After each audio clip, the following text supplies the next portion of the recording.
It's okay. Off your mic. It's okay. She off your mic. Chai! Now wow, people wey suppose talk through to power don't off mic. And if we talk, now 500,000 they go summer us, call them hate speech. But fear not, Maiyegun don't come. Him go torchlight every corner, nooks and cranny of all these bad people where they spoil our country.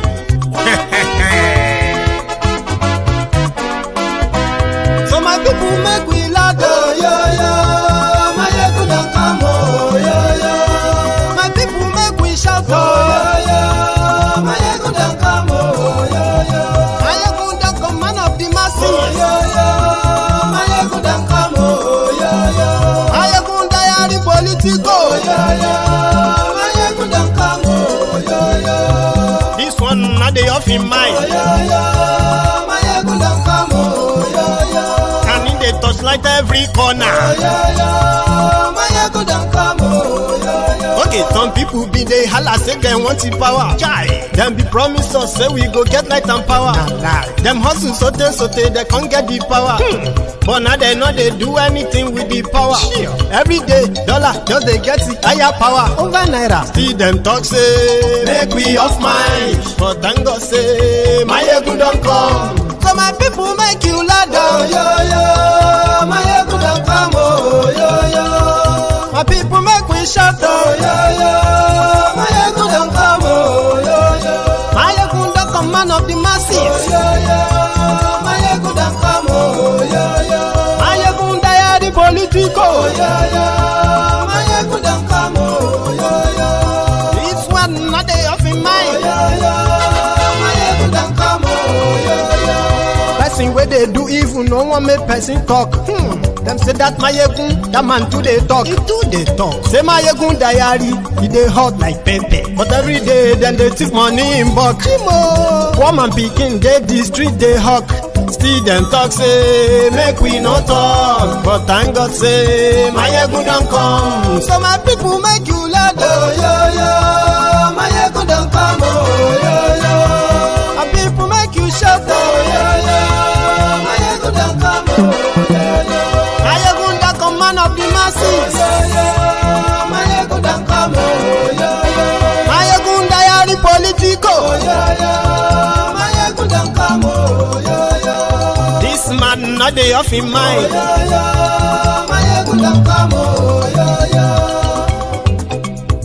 Aha. Now you not done here, all these bad politicians, them we call themselves politicians. When they thief our money, we no want to make the common man get waiting suppose get.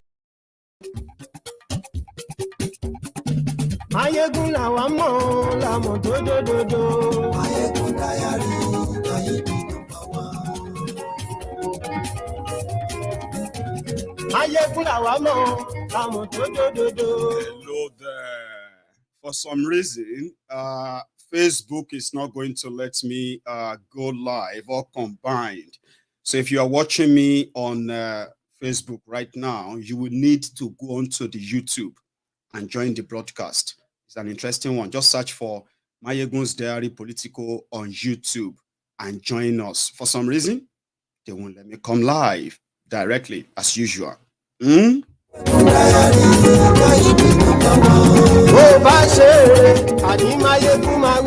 Sorry about that. I don't know what happened, right?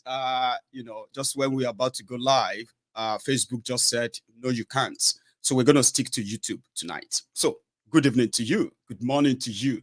Good afternoon to you from wherever you're watching from. And yes, this is Maiyegun live.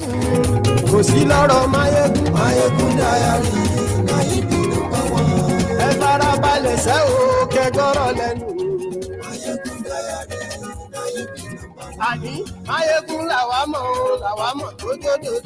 Maiyegun Diary,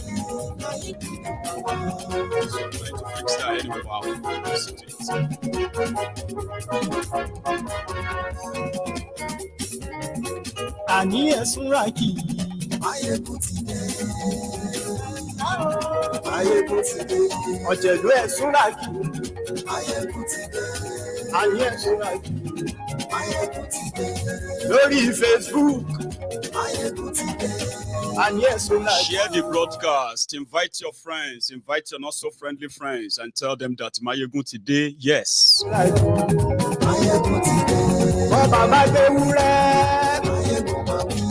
And yes, we like.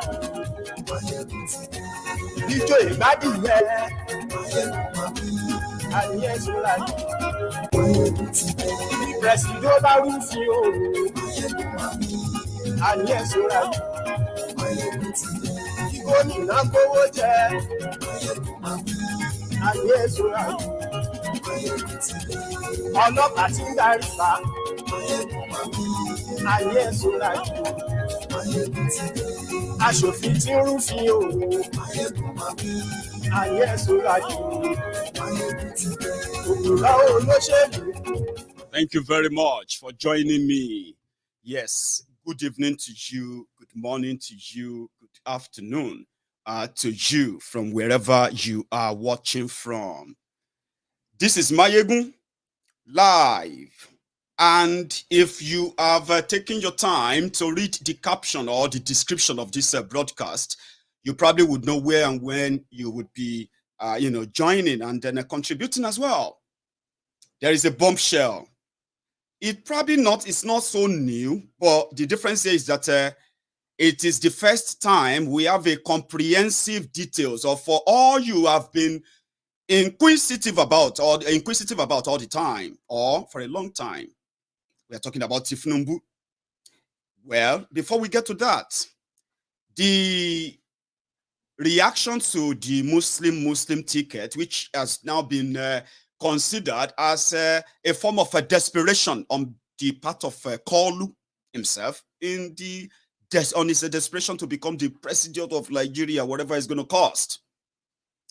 Well, his own friends, the people who actually said they trusted his judgment, his leadership, this is that, his love for the united Nigeria, and blah, blah, blah, blah, blah. I remember reminding you then that how could somebody who was sacked as a thief in the government of corruption fighter, Bukwari, how could that person then suddenly become the champion of a supposed newly dreamt Nigeria that Tinubu is going to come and make happen? Babachir Lawal, a thief. But they said, Baba, calm down. It no mean it is well. It is all coming down to what we have said before. Now you have a former drug lord, right? A former drug lord, a chronic kleptomaniac, who is now going to be paired by a Boko Haram apologist, a Boko Haram backer, and a Boko Haram fighters protector, Shettima, on the one hand. So then you now have to accept the fact that if you didn't believe in their bogus Islamization or Fulanization or any other Nization agenda they are bringing, which none is in the interest of any of us, none of us, any of these ideas. Well, if you don't believe that, somebody is now saying, listen, something is wrong. Something is wrong. You know, Tinubu's intention is satanic. It is a grave mistake, error, that according to him, he is now begging Bukwari to please do something. No, stop this. So whatever the agenda is, all of us don't enter a more. Now everybody go collect. But that's Babachir Lawal. 2 months ago, or should I say 3 months ago, it was Babachir Lawal and his crew that led the team who purchased the presidential form of 100 million naira for Kolu to be the APC, aspirant, and then a candidate, eventual candidate, which, well, we'll come back to that. Just a throwback, a little one.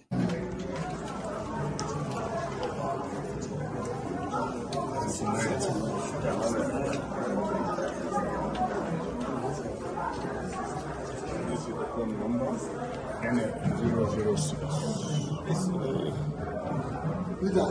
I'm supposed to get 001.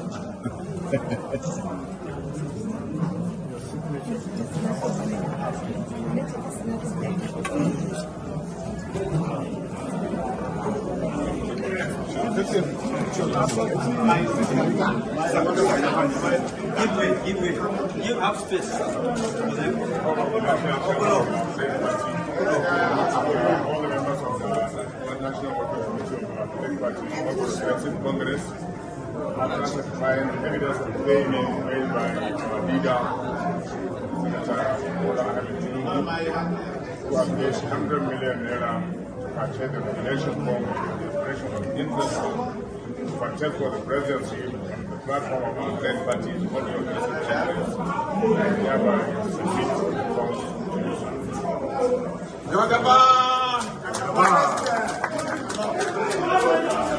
Thank you.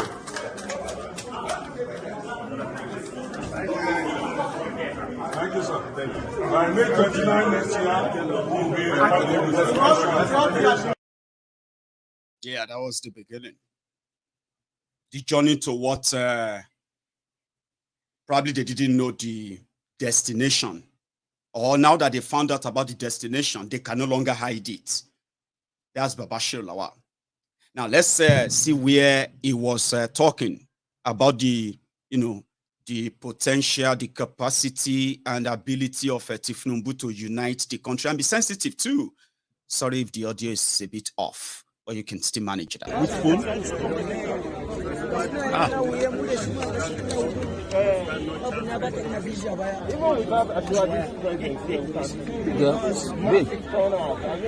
What does it tell Nigerians about the candidate of Senator Bola?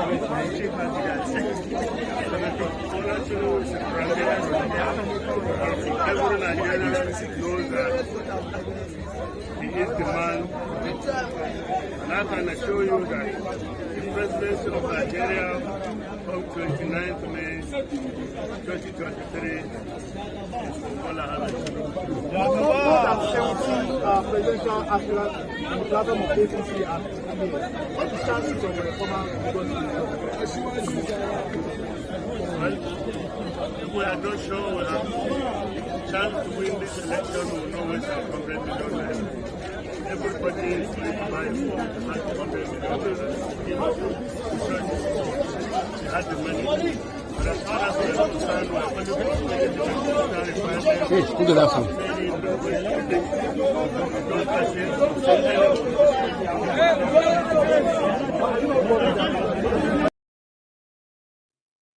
That was when the going was fine.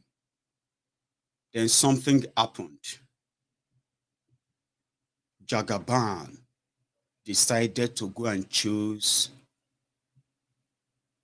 a Boko Haram sympathizer because he needed, according to he needs the vote of the people of Northeast who have been under the incessant attack of a Boko Haram terrorist, Fulani armed terrorist, and on and on. Somebody who could still secure vote even from refugee camps. That person would be the man who once housed Kabiru Shokoto. That sent a very, very strong and dangerous signals, especially to the Christians in northern Nigeria. Under Bukwari, Bukwari has been completely silenced as they have been slaughtered. Religious war going on in northern Nigeria. Christians have been the bearer of the brunt mostly. Communities ransacked. But because of politics, many of them who are in the leadership positions, they have kept kind of mute. But somehow, they could sense the insensitivity of a Bukwari because of those behind the criminality, the terrorism. Now they are building a bit of another, trust, hope inside Kolu, the demented Kolu. Now he broke their hearts and they couldn't keep it. He still calls him his friend. Babachir Lawal. There's a part, there's a note he released. I'm going to read that. Let's see if I can share my screen just for the optics sake. And you can read along if you don't mind. Just have it on. So he titled it, "You've Committed Disastrous Error." Right? He said, "I thought I would be able to avoid commenting on the disastrous error by my very good friend, Senator Bola Tinubu, in his choice of a running mate," right? Now, details of the body of what he explained, the consequences of what Tinubu did to them, something that people have suffered under Buhari for 7 years, and it's going to get on to 8 years. Tinubu said it's going to continue from wherever Buhari stops. Now, this is somebody who paid or who Tinubu gave money to go and buy the form, presidential form, in the name of northern, look at this. The North bought the form, presidential form, for a Southwest man, so that he can be president of entire Nigeria, that kind of a thing. Oh, they bought the form for him. But anyway, let's read this on record.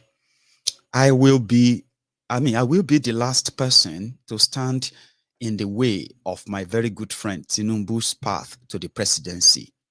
This is because since 2011, my consuming passion has been for him to succeed Buhari as president of Nigeria. It will not be true. It will not be true if I say that I did not see it coming. I have often read his body language, picked up snippets from several discussions with his lapdogs, some of whom, sadly, are Christians, but most of whom are Muslims. And I have conveyed my reservation to them against the pitfalls of a Muslim ticket towards which I sensed they were drifting. As part of my obligation to him, a close friend, I had on many occasions argued the merits and demerits of both ticket permutations to him. I have done so in both verbal and written form, and I have likewise done so with some of his close, respectable associates and friends. In all instances, I had left him with the sole responsibility of his final decision, arguing that in the end, the consequences of the outcome of any bad decision will be his to bear. There might be some collateral damages though. I have also on several occasions passed on to him counsels and messages from some well-meaning Nigerians intended to alert him on the possible outcomes of the presidential ticket permutations. Tinubu is a very good man. He is a great listener. He has a very humble and friendly disposition to everyone. He is very generous in both cash and kind, especially where it could advance his political interests. But I have realized that it is in the nature of power that sycophants and lapdogs have the most influence on leaders with such character traits. They will lie to him, malign and disparage others, and generally do anything to curry his favor and to also put well-meaning associates in bad light. I suspect this is what has happened to my friend. He has been cornered by self-serving, hero-worshipping lapdogs. It never used to be like this. While in his heydays in Lagos, he surrounded himself with smart, streetwise guys that could tell truth to power. He had Rauf Aregbesola, Yemi Osinbajo, Babatunde Fashola, Dele Alake, Muiz Banire, etc., etc. The Lagos days were the days of think tanks, strategic planning, loriro, monitoring and evaluation, principles and ideologies, loriro, all lies. Oh, I'm going to expose that at some point. Anyway, this is Babachir Lawal talking about Tinubu. But these people have since grown up and moved up to establish their own systems, leaving my friend stranded. Nature, they say, abhors vacuum. Welcome the Abuja equivalent. but the Abuja equivalent are people inflicted with modern Nigerian diseases, religious bigotry, psychophancy, and morbid tribalism. They are mostly political jobbers who are most times not averse to the application of diabolical means. Gone are the days of think tanks and strategic planning. Gone are the days of principle and ideologies. Try and call a meeting, they will not attend. Try and make a plan, they will sabotage. They will sabotage it. Everything is ad hoc. Everything is chaotic because they excel in such environments. The result is that they have played on his long-term ambition to be president and have built it into a sort of desperation and a crescendo that easily justifies this satanic resort to a Muslim ticket. This is the calamity that has befallen my friend. And why Kashim Shettima is an overambitious man who has a Machiavellian bent and has loss of money with which to procure a preferred candidate status among Tinubu's lapdogs. And as we are beginning to see, to also procure bogus supporters, especially from among the Christian community, to help launder his not so good image. He's talking about Shettima. But as a popular proverb goes, those whom the gods want to destroy, they first make mad. It appears that the gods want to destroy the APC and its presidential candidate and has chosen the instrumentality of the northern Muslim governors and their super ambitious tool and Kashim Ibrahim Shettima for this purpose.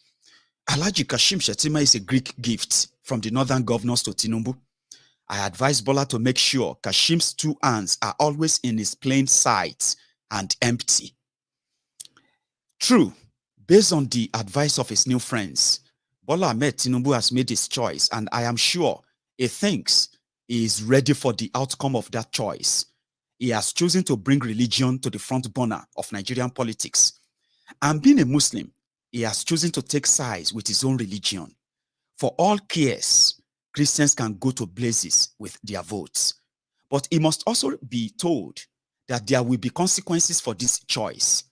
Some of them are that Christians all over the country will revolt against the APC to put the chances of his election in serious jeopardy. It will also put the election of all Christians standing for elections in Christian-dominated areas in jeopardy.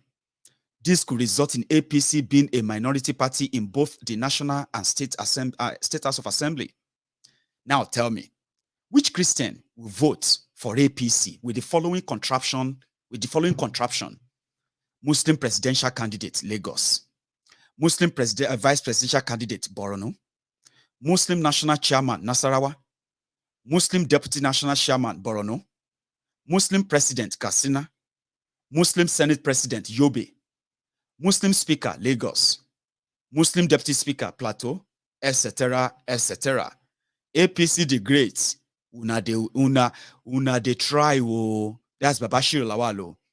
Continuing, the northern governors and some northern Muslim elites must have persuaded him that they will never vote for a ticket that has a northern Christian on it.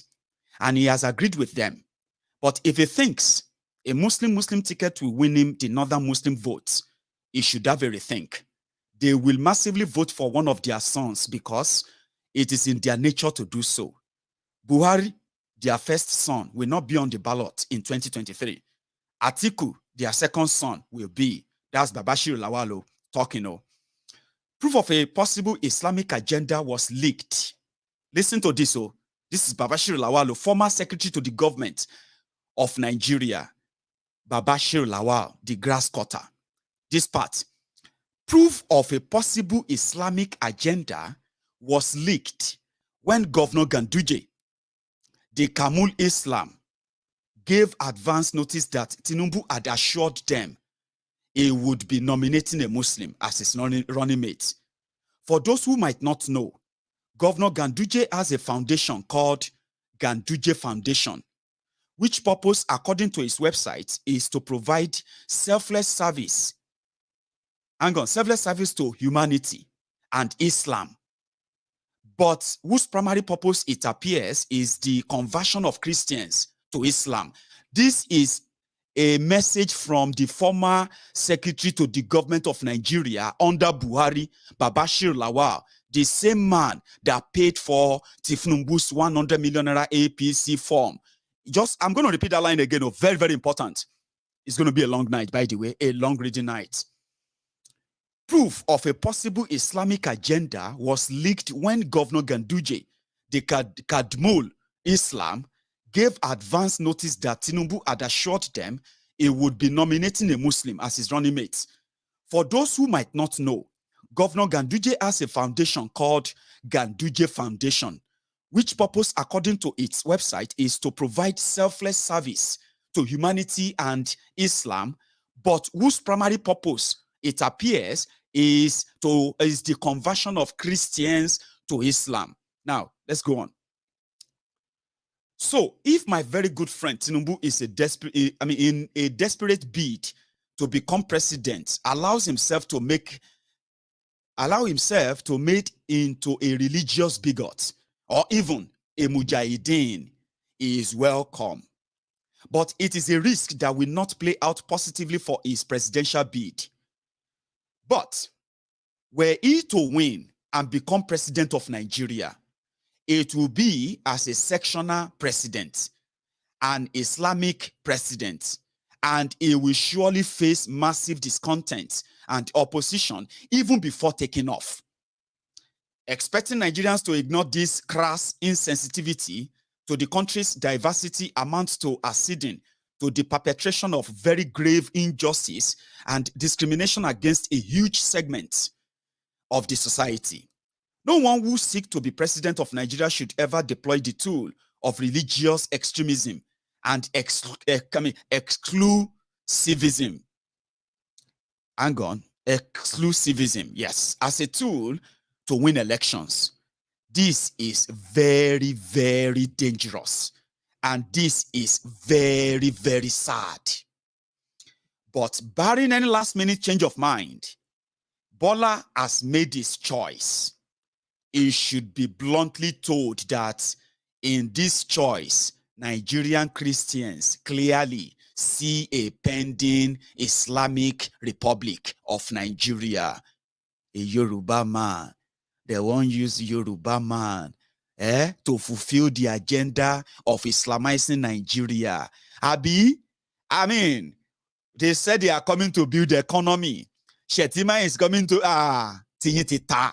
Emagbo, listen, how then do you, hang on, yes, he said, Republic of Nigeria in its infancy. I'll take that again. But barring any last minute change of mind, Bola has made his choice. He should be bluntly told that in this choice, Nigerian Christians clearly see a pending Islamic Republic of Nigeria in its infancy and are right to be severely anxious. There is gloom among the Christian community all over the country since Tinubu announced Kashim Shettima as his running mate. Are the generality of the Muslim Ummah happy with this? The answer is a resounding no. In fairness, there are many, many reasonable, responsible Muslims who have also rejected this. In fairness, how then do we respond? The decision as to how to respond to this deliberately senseless act of provocation is both corporate to each religious group and also personal to each voter that love peace and hate injustice. Christians want to continue to live peacefully with their Muslim neighbors at home, at school, at the workplace, in the markets, and on the street, as we have always done or desire to do. And I am sure Muslims share this view too. No one person's ambition to rule over us should be allowed to set us apart and at war with one another. Bola Ahmed Tinubu should be compelled upon by whoever can do so to resign this decision. President Muhammadu or Mumumadu Bokwari should exercise his power as the commander-in-chief and as the APC leader to revoke this nomination of a VP by Tinubu. The APC national chairman should refuse to sign the nominations form if not rescinded. There is a story in the Bible on how some people responded to similar provocation. In quote, and when all Israel saw that the king did not listen to them, the people answered the king, what portion do we have in David? We have no inheritance in the son of Jesse. To your tents, O Israel. Look now to your own house. David. So Israel went to their tents. 1 Kings chapter 12, verse 16.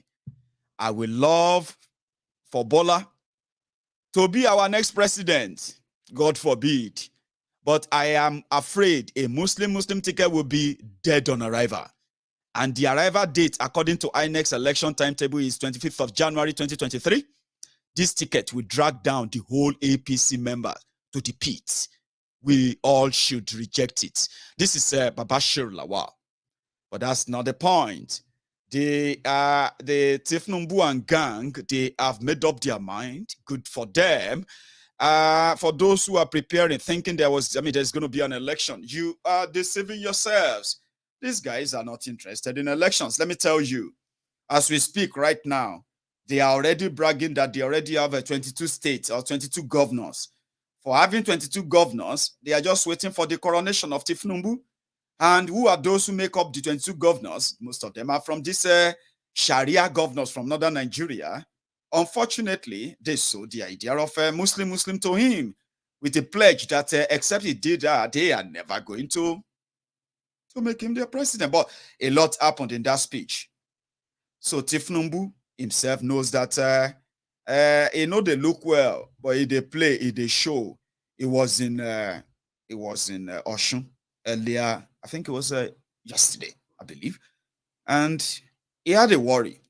That worry is that make people no go join labor, or make people no go labor in vain, or else they will labor to death. Then you and I will go to Lagos. Do you know Tinubu? Do you want to know him? Do you actually want a comprehensive, detailed, everything you need to know about this person that has been kept away for so long? And then today, the Indomie generation and the, and the self-destroyed older generation who have been licking some of these rogues in time past, changing the story, trying to make a rogue, a thief, a former drug lord, your hero. We must not let our children feed from that trash story. There's so many of these, what do you call it? These baby adults. Some of them are in their 50s, 60s, 40s, but they have all these similar baby brains, and they are passing that on fraud, on lies about this fraudulent figure. I'm a Yoruba man. I am not proud of a thief. A criminal with a questionable past can never be my own. He can never be my own leader, can he? I'm coming back to that. He was telling people of Oshun today, the same people that Aregbe Mugbo destroyed their own economy, destroyed their spending power, destroyed them, so much that today, if anybody paid them full salary, you are a hero. He was there today saying that no labor in labor. Àwọn bí àwọn láwọn labor náà ṣekú.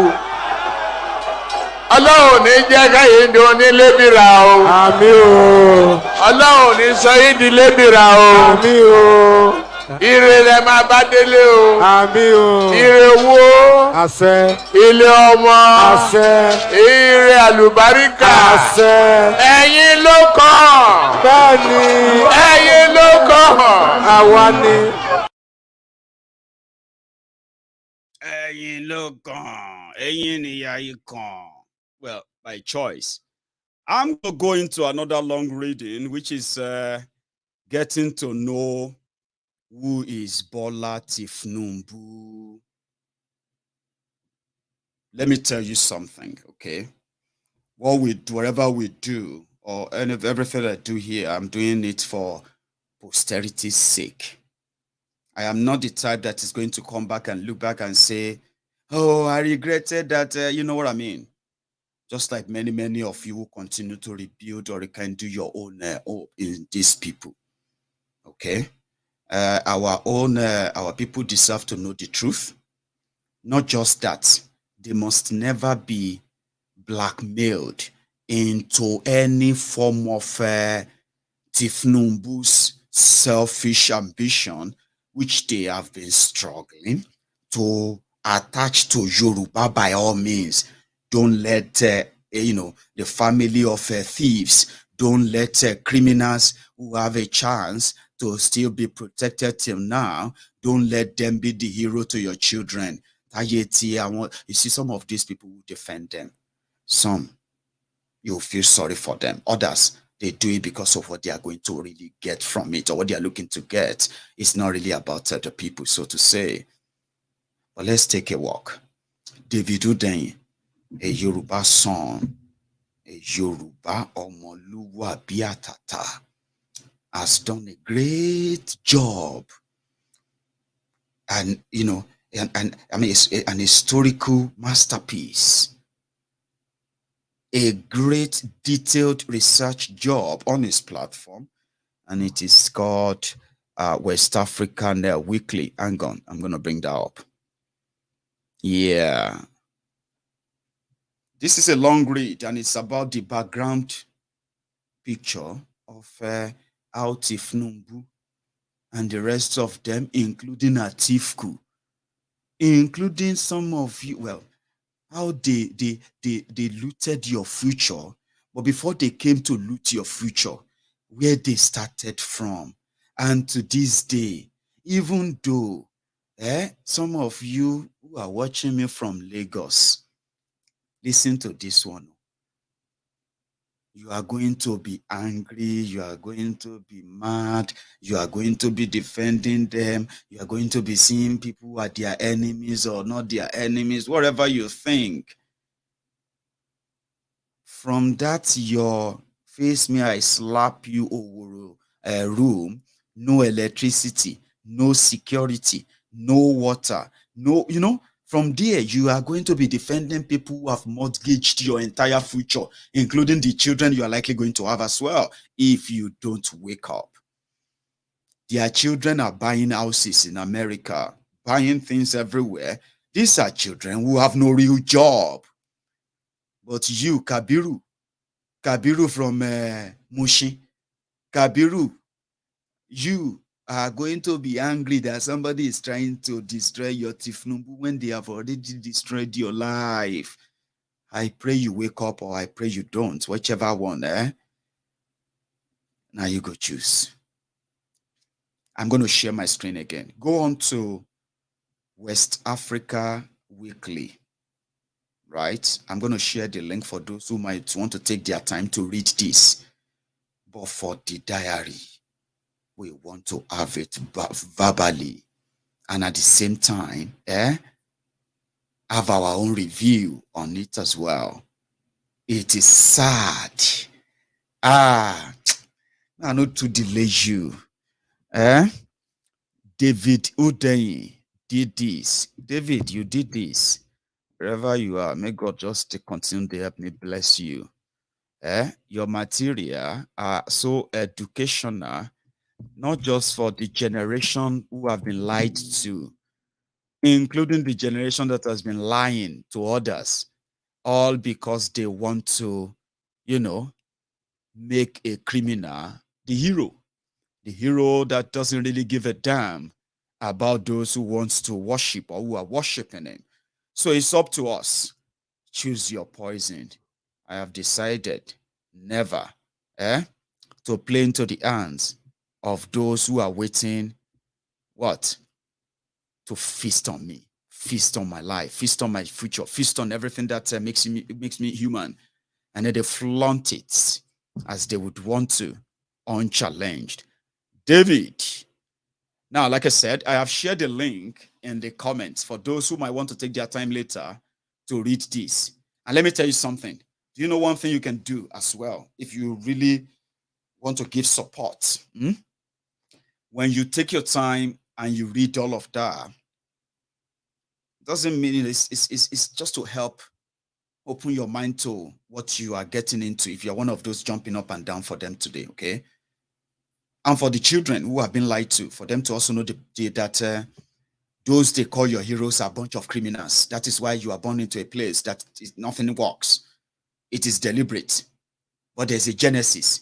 Tinubu is the only person, well, I don't know how many people are like that. It's the only person I know who has no childhood friends.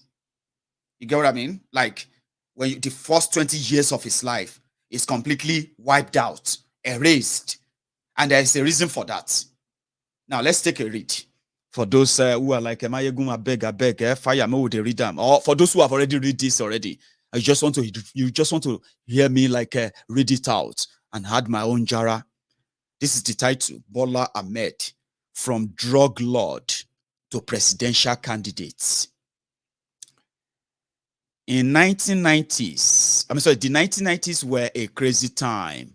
Somebody wrote that, which was John Kelly, White House Chief of Staff, 2017 to 2019. Now, let's start. On October 11, 1990, federal agents from the U.S. Drug Enforcement Administration, DEA, knocked on the front door of 460 Taft Place in the city of Gary, Indiana. Once a booming steel town with a population approaching 180,000 in 1960, Gary was one of number of cities and towns across the U.S. suffering from severe population loss, among other adverse effects of overseas competition on their mainstay industries. From having over 30,000 employees at its peak in 1970, the city's main employer, U.S. Steel Gary Works, retained just 6,000 employees in 1990. In these instances, this city and its 77% African-American population were witnessing explosive growth in one of the few industries guaranteed to boom in response to such difficult circumstances. 42-year-old Lee Andrew Edwards was one of the entrepreneurs who had found a place in the heroin trade, and by all accounts, he had done well for himself. With the proceeds from his illegal business, he had bought 2 residential homes, including 460 Taft Place, an apartment building, a liquor store, and a new car, all paid for with cash. Now, this is it. Head of Gary drug ring gets so there's a newspaper at the time, a newspaper reports that verified that happened, right? But let's continue. How did they get jail? According to court records from the United States Court of Appeals, 7th Circuit, the DEA agents arrived at the property to execute a search warrant after a 7-month FBI investigation involving Edward's brother, Jimmy, implicated him as the narcotics kingpin of Gary. Edwards did not open the door for the agents, who were forced to break into the house. He instead fired 3 gunshots at them, after which he surrendered. DEA agents found weapons including a carbine rifle, thousands of dollars in cash, drug prepping equipment including a triple beam scale, and several grams of cocaine and heroin powder in the house. He was later sentenced to life in prison, but not before something about his business operation came to the fore. 2 drug dealers and an accountant, a partnership begins.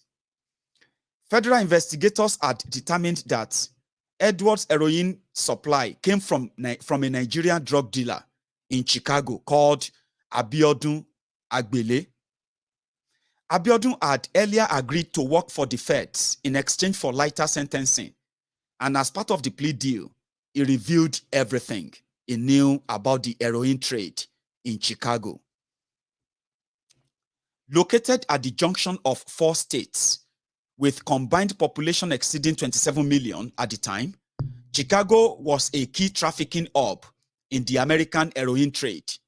And as it turned out, the wholesale trade of an especially potent form of heroin from Southeast Asia in 1990s Chicago was controlled by Nigerian criminal gangs. The following excerpt is taken from the January 2011 Illinois Drug Threat Assessment published by the U.S. Justice Department. Now, the U.S. Justice Department's National Drug Intelligence Center. In quote, Nigerian criminal groups are responsible for wholesale distribution of most of the SEA heroin shipped into Chicago. SEA heroin, which is 80-90% pure, is being sold between Nigerian traffickers for $80,000, between $80,000 and $10,000 per kilogram. Wholesalers in Chicago usually sell heroins without cutting it to minimize their handling of the products and their exposure to law enforcement. There's a cutout there from that report, cycled out as well, but let's continue. Agbele himself was so criminal-minded, Agbele himself was no criminal mastermind, however, as he testified under oath that honor belongs to a man who went by the name of Adegboyega Muyiz Akande, who was apparently his uncle. Shortly after Agbele's arrival in the US, Akande had taken him under his wing and showed him the ropes of wholesale heroin trafficking. When Akande returned to Nigeria in mid-1990, Agbele was left in charge of selling regular heroin shipments from Nigeria to Lee Edwards and delivering the profits to his uncle. In the meantime, the Nigerian-led heroin trade Chicago fed an addiction epidemic, right? They said that in the meantime, the Nigerian-led heroin trade in Chicago fed an addiction epidemic that became so bad that it changed local health and law enforcement practices. For the first time, providing addicts with free access to safe syringes and needles to ensure that they did not share them and possibly spread HIV became a core focus of public health policy. In other words, SEA heroin from Nigeria was so potent and addictive that public health policy in Chicago shifted away from trying to make heroin addicts stop using altogether and merely ensuring that they used safely. They couldn't stop them because it became so addictive. One notable organization that did such outreach work with heroin addicts was the Chicago Recovery Alliance, CRA. Well, David said he reached out to its current executive director, John Wenning, to get a sense of how the heroin epidemic changed law enforcement practices from the 1990s to date in Chicago. His comments were predictably grim. So, in quote, what John Wenning told David, in quote, unquote, yeah, heroin, of course, has consequences, right? But I think we would probably say that the more major impact is the draconian laws around how heroin was policed. I think that it's pretty well established that there was a very specific targeting of folks who use drugs generally, but also heroin in particular, and it was mostly targeted towards the policing of Black and brown communities. That's not specific to Chicago. I think that's across the nation. But just in general, I think, in bracket, there was a lack of compassion by government entities to give people access to the treatment that they need, or non-violent drug possession and the mandatory minimum sentencing. I mean, there is a ton of different aspects of this that absolutely eviscerated populations, particularly marginalized populations in Chicago. And that's probably the advocates' view on this. Now, whether or not that can be translated into a comment about the international drug trade, and specifically from you said, Nigeria, I just don't know, but that's definitely more like domestic politics than international. And there's a part where he actually said that, but let's continue again. Of course, So while all of this was going on, an interesting subplot was taking place in the background. An accountant living in the Chicago area who worked for Mobil Oil, Nigeria, with a declared monthly income of $2,400 had just deposited over $1.4 million in the bank. He had no known source of income apart from his day job, but he had become friends with Akonde and Agbele, discovering one key piece of information in the process: drug dealers need accountants too. Soon, he would find himself holding and wiring money on behalf of a Nigerian heroin gang in Chicago. Fast forward a bit to January 1992, and he would find himself the subject of a U.S. federal investigation. Bobo Chicago. Can you see him? Bobo Chicago. That's him there, right? Now, let's continue. This is his journey into... but let's continue. Now, fast forward a bit further in the same year, and he would successfully run for office in Nigeria as a senator for Lagos West. Then another politician said to have ties to international drug trafficking would successfully run for president in Nigeria on a controversial all-Muslim ticket in 1993. You don't hear him? MKO Abiola self get linked to drug trafficking. Mokuna, relax. Relax, eh? Sip your tea or sip your, your brandy, whatever you are drinking. Do that now. A minute. David Undenyi be like person where they dig grave. When they see extra sources where they link to others, or more, they go beg them to cover the grave. For the sake of your children, they must know this, they must hear this. It's important. And then you understand why Yorubas who understand very well. See, Ace, Lloyd, you say na Igbo you dey smoke. At this point, if you just break out small, like you puff pass, as they talk about puff pass, because it's about to get so interesting, and I don't want to make you the hold on like that until you go no choke. Yes, MKO Abiola, Atiku Abubakar, Eroponle, drug trafficking. 1990 was mad. Bobo Chicago saw the future. He quickly went on to invest in politics. If they hold me, I go see that my enemy, they pursue me because I got involved in politics. And it worked for him so far. Of course, we have not even started though. Now, let's see the journey further. Fast forward though to 1993, MKO Abiola, drug lord himself as well, drug trafficker in this story, he also attempted to be president, all Muslim tickets. 1993. I'm coming. The election will be annulled. The politician jailed. And ultimately, another Nigerian military coup will take place in 1994. The accountant will find himself exiled and working with the National Democratic Coalition, NADECO, to unseat a kleptocrat military dictator. Then the dictator would unexpectedly drop dead one day in 1998, followed in quick succession by the jailed politician with the alleged drug links. Okay, it's becoming interesting, right? Let's continue. See, I'm begging you, please, if you love David's work, this is what I do every time I use his work, okay? Like, I read them out like this. I encourage my friends to please. The link is there. I have already, if you're watching me on YouTube, the link to this story is right there, pinned at the top, okay? Copy it. Go on there. I mean, subscribe. I think, I don't think it's up to $20 a month. You can subscribe, be in his newsletter, because when they talk about freelance journalists, now that guy, trust me, they don't like him. Let's continue. The accountant will return as a hero and successfully run for governor of Lagos in 1999. The kleptocrat dictator's bagman, who helped launder over $4 billion, will become the accountant's new bestie.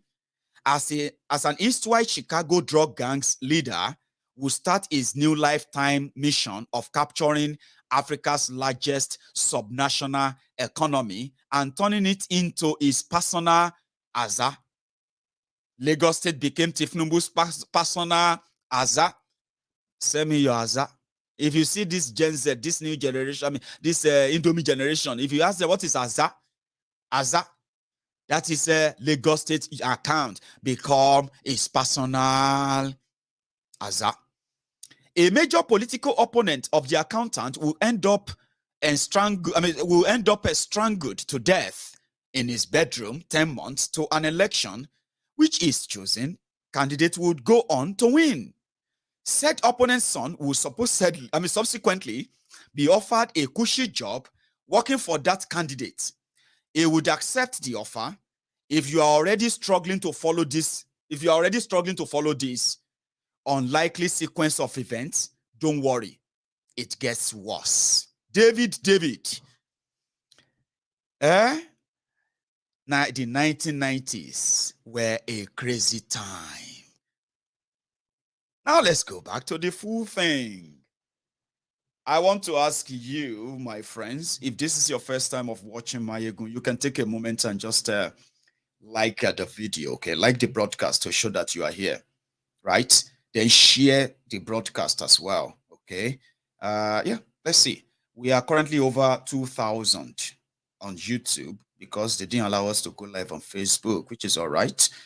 But it's just the loss of my friends on Facebook, unfortunately. But if you are here, right, take a minute and do that before I get fully into this part, right?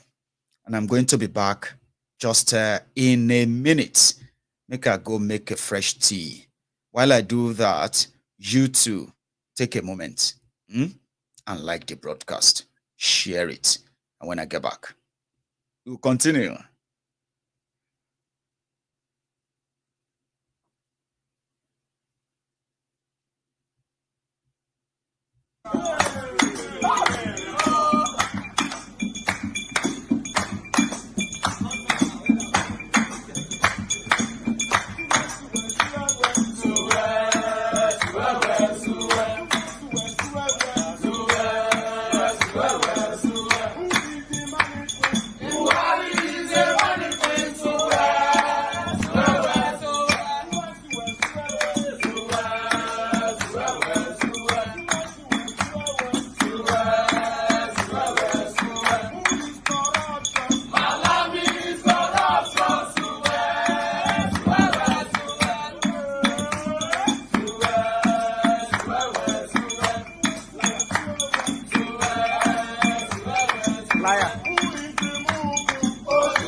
Quite strange. I mean, so many of you are just so glued to that screen there that you, or should I say maybe they are like Lagos Abobakus are many here tonight. They would never drop the offerings, would they? It doesn't really matter. Let's continue. Okay. So here we go. Bola Ahmed Tinubu, the origin story. A U.S. district court would seem like an odd place to begin this story, but this is no ordinary story. The main character in this story is an individual whose entire existence is as puzzling or puzzlingly mysterious as it is loud and public. For at least 30 years, Bola Ahmed Tinubu has been at or near the grinding phase of frontline politics in Nigeria. Yet, a peak 1 inch below the surface reveals how little is actually known about the man who some say is Nigeria's president in waiting. First of all, there is the age controversy. How old is the man really? What is his real date of birth? Short answer, no one actually knows. Like many Nigerians born into the less than auspicious circumstances that characterized his childhood in Iragbiji, Osun State, he himself may not even know. Similar controversies exist around what his actual name is. A popular theory is that Bola Ahmed Tinubu is an identity that he transitioned into at some point after moving to Lagos to live with his surrogate mother, Alhaja Abibatu Mogaji. That's her there. Now, the only thing every version of his life story has in common is that for the first 2 decades, 20 years or so, he was apparently invincible and unmemorable. There are no childhood friends, classmates, neighbors, or colleagues that remember him. Sometime in the mid-1970s, he somehow materialized at the international airport in Lagos, holding a passport with a US visa and a one-way ticket to Chicago in hand. From his arrival in Chicago in 1975, his story became easier to track and verify. He first spent 2 years gaining an associate degree at Richard J. Daley College in Chicago. From there, he proceeded on Chicago State University, where he studied accounting, completing his bachelor's degree in 1979. Subsequently, his story appeared straightforward and prosaic. Got a job as an accountant at Mobile Nigeria Limited in Fairfax, Virginia, got married to Oluremi, and went on to have 3 kids with her. Well, after, 3 fruitful indiscretions, shall we say, like other kids like that, right? Apart from Remy. In a 2016 interview with The News, Tinubu claimed that his break into the financial big time came at the Big Four consultancy firm, Deloitte and Touche, where he supposedly received an $850,000 bonus as a result of his work on a single on-site engagement at the Saudi state-owned oil firm. Well, how did you get job in Mobi? This is where he stated that to Tinubu's The News interview, right? But let's proceed the truth. For anyone with even a passing knowledge of corporate consulting remuneration, the categorical dishonesty in the screenshot above needs no explanation.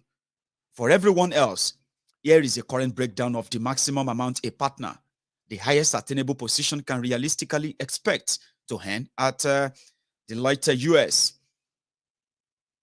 Total, $575,000, and that must be somebody at the partnership level. Now, continue. Bearing in mind that the time period in question was sometime in the mid-1980s, $850,000 adjusted for the roughly 2.74% annual dollar inflation rate over the intervening 37 years come to about $2.3 million in today's money. Even more incredibly, Tinubu claimed that he was awarded such a bonus when he was essentially less than 5 years into his career as an accountant, never mind making a partner. While the interview in question contains several other giant fibs, this one stands out specifically because it is the first time in the Tinubu story where he himself acknowledges and tries to explain the fact that he once had a lot more money than a simple accountant working 9-to-5 consultancy job could reasonably account for at that point in his career. This point becomes more important later in this story. So remember, subscribe, join, and all that, right? So in any case, one does not need an economic study or a glass door salary survey to establish that Tinubu was blatantly lying about where the $1.8 million sitting in his account came from. A document whose existence has long been teased and rumored, but never quite probably dissected in the public domain, tells us all we need to know. This document, which was obtained from the U.S. District Court of Northern District of Illinois, Eastern Division, contains damning information that Tinubu has spent the past 30 years trying to suppress, undermine, and ignore. Uploaded in full and publicly accessible here, the document contains comprehensive federal indictment and associated cases files from July 1993, containing clear and incontrovertible everyday evidence that Bola Ahmed Tinubu was once, in fact, a bagman handling and laundering proceeds of heroin trafficking for a Nigerian drug ring in Chicago. So here we have court document documenting this in full. Are you with me? Now, continue. This is not the first time that the content of this document has been reported, but the stories have typically not gone into the detail needed to drive home the point that the man who would be Nigeria's next president is, in fact, a drug criminal. Tinubu's vast army of media chills and spokespeople have spun an endless web of narratives explaining why what is written in black and white is all a big mistake or a mischaracterization. One of the most common defenses is seen in the examples below. Read this. Yeah. Our sincerest greetings to you and all the enforcement plus blah, blah, blah, blah, blah, blah. The result of the checks were negative for any criminal arrest record, warrant or warrant for Bola Ahmed Tinubu, for information of your department, blah, blah, or pretty much the way they are trying to try to water down all of this. Well, I know you love your thieves differently in Nigeria and you worship them, okay? You should just pretty much take your time to know your thieves, know him better. Don't make up stories to defend them. Don't make it look like everybody will have to embrace the thief, the criminals. So that in the future, when the old things start coming down like this of the Tinubu, you are never going to say, but we didn't know now. Abi, hug your thieves and be bold and happy that you are a criminal too, a enabler. Well, taking advantage of the Nigerian knowledge gap that typically misunderstands how U.S. federal indictments work and how they differ from criminal convictions. Such narratives have been floating around the Nigerian media ever since Tinubu became Lagos State Governor in 1999. Explaining the efficiency of indictments in the U.S., Michael Steinberg, a founder of the Steinberg, Colorado criminal defense law firm, says, in quote, "What are the chances for a not guilty verdict if a federally charged criminal defendant takes the case to trial? Statistically, not very good. Currently, federal prosecutors tout above a 95% conviction rate. This is primarily due to the fact that most cases never make it to trial.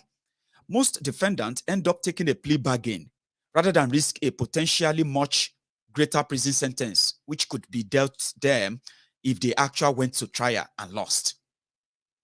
Of course. Now, this is where the plea bargaining came in. In other words, America's feds are very good at their jobs, and the likelihood of a federal indictment not being accurate is roughly 5%. Basically, not very much. But could Tinubu perhaps have been part of that 5%? And if not, what happened that prevented the conviction? Here we go. Among the dozens of documents in the case file, there is a sworn statement by IRS Special Agent Kevin Moss, who personally investigated Bola Tinubu's financial activities in the lead up to Lee Edwards' arrest. Here, we reunite you with our old friends Abiodun Agbele and Adegboyega Muiz Akande as we pick our way through our heroes' forbidden past. Who is this man on your screen? That is Abiodun Agbele, the guy who was running the heroin sale, smuggling from Nigeria, and Tinubu laundering the money for them by helping them to clean the drug money. a place where he also invested the money in Nadeco, the struggle for the Yoruba, for the MKO Abiola mandate and the rest of that. Now, that is your guy, Agbele. In the interest of brevity, here is a Cliff Notes version.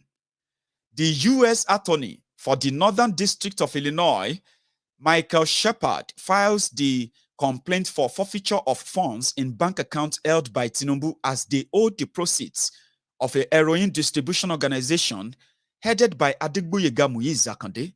Tinubu's funds represent the proceeds of this operation or property involved in money laundering and the proceeds of narcotics trafficking.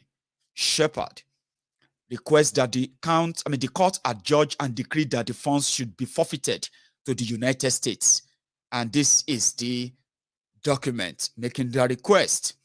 Special Agent Moss has analyzed financial documents, including bank statements, money orders, cashier checks, tax returns, and wire transfers of huge amount of cash generated by individuals who are believed to be members of this heroin distribution organization.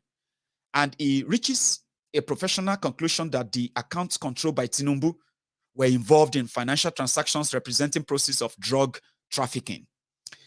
The investigation, which began in 1988, has identified Adegboyega Muyiz Akande and his nephew Abiodun Agbele as key figures in the trade and distribution of heroin. The investigation identifies the third individual working with the duo to launder their money as a certain Bola Tinubu. In December 1989, Akande takes Tinubu to a First Heritage Bank to open an individual money account. On the application, Tinubu gives his address as 7504 South Stewart Avenue, Chicago, which is the same address Akande uses as his heroin trap house. Special Agent Moss discovered that Mrs. Oluremi Tinubu has previously opened a joint account at the same bank with Audrey Akande, wife of Adegboyega Muyiz Akande. Now, from that report, this is it, where Tinubu's wife, Akande's wife, they used, including Tinubu, to go and open different accounts they will be using to deposit the heroin money that they would then launder. You know what I mean? But let's continue. On January 4, 1990, just 5 days after opening the account, Tinubu deposits $80,000 into it. Remember that Tinubu's salary as an accountant in America was $2,400 a month. Now, this is where he got access to money. 1990 was mad. That's the quote. Remember?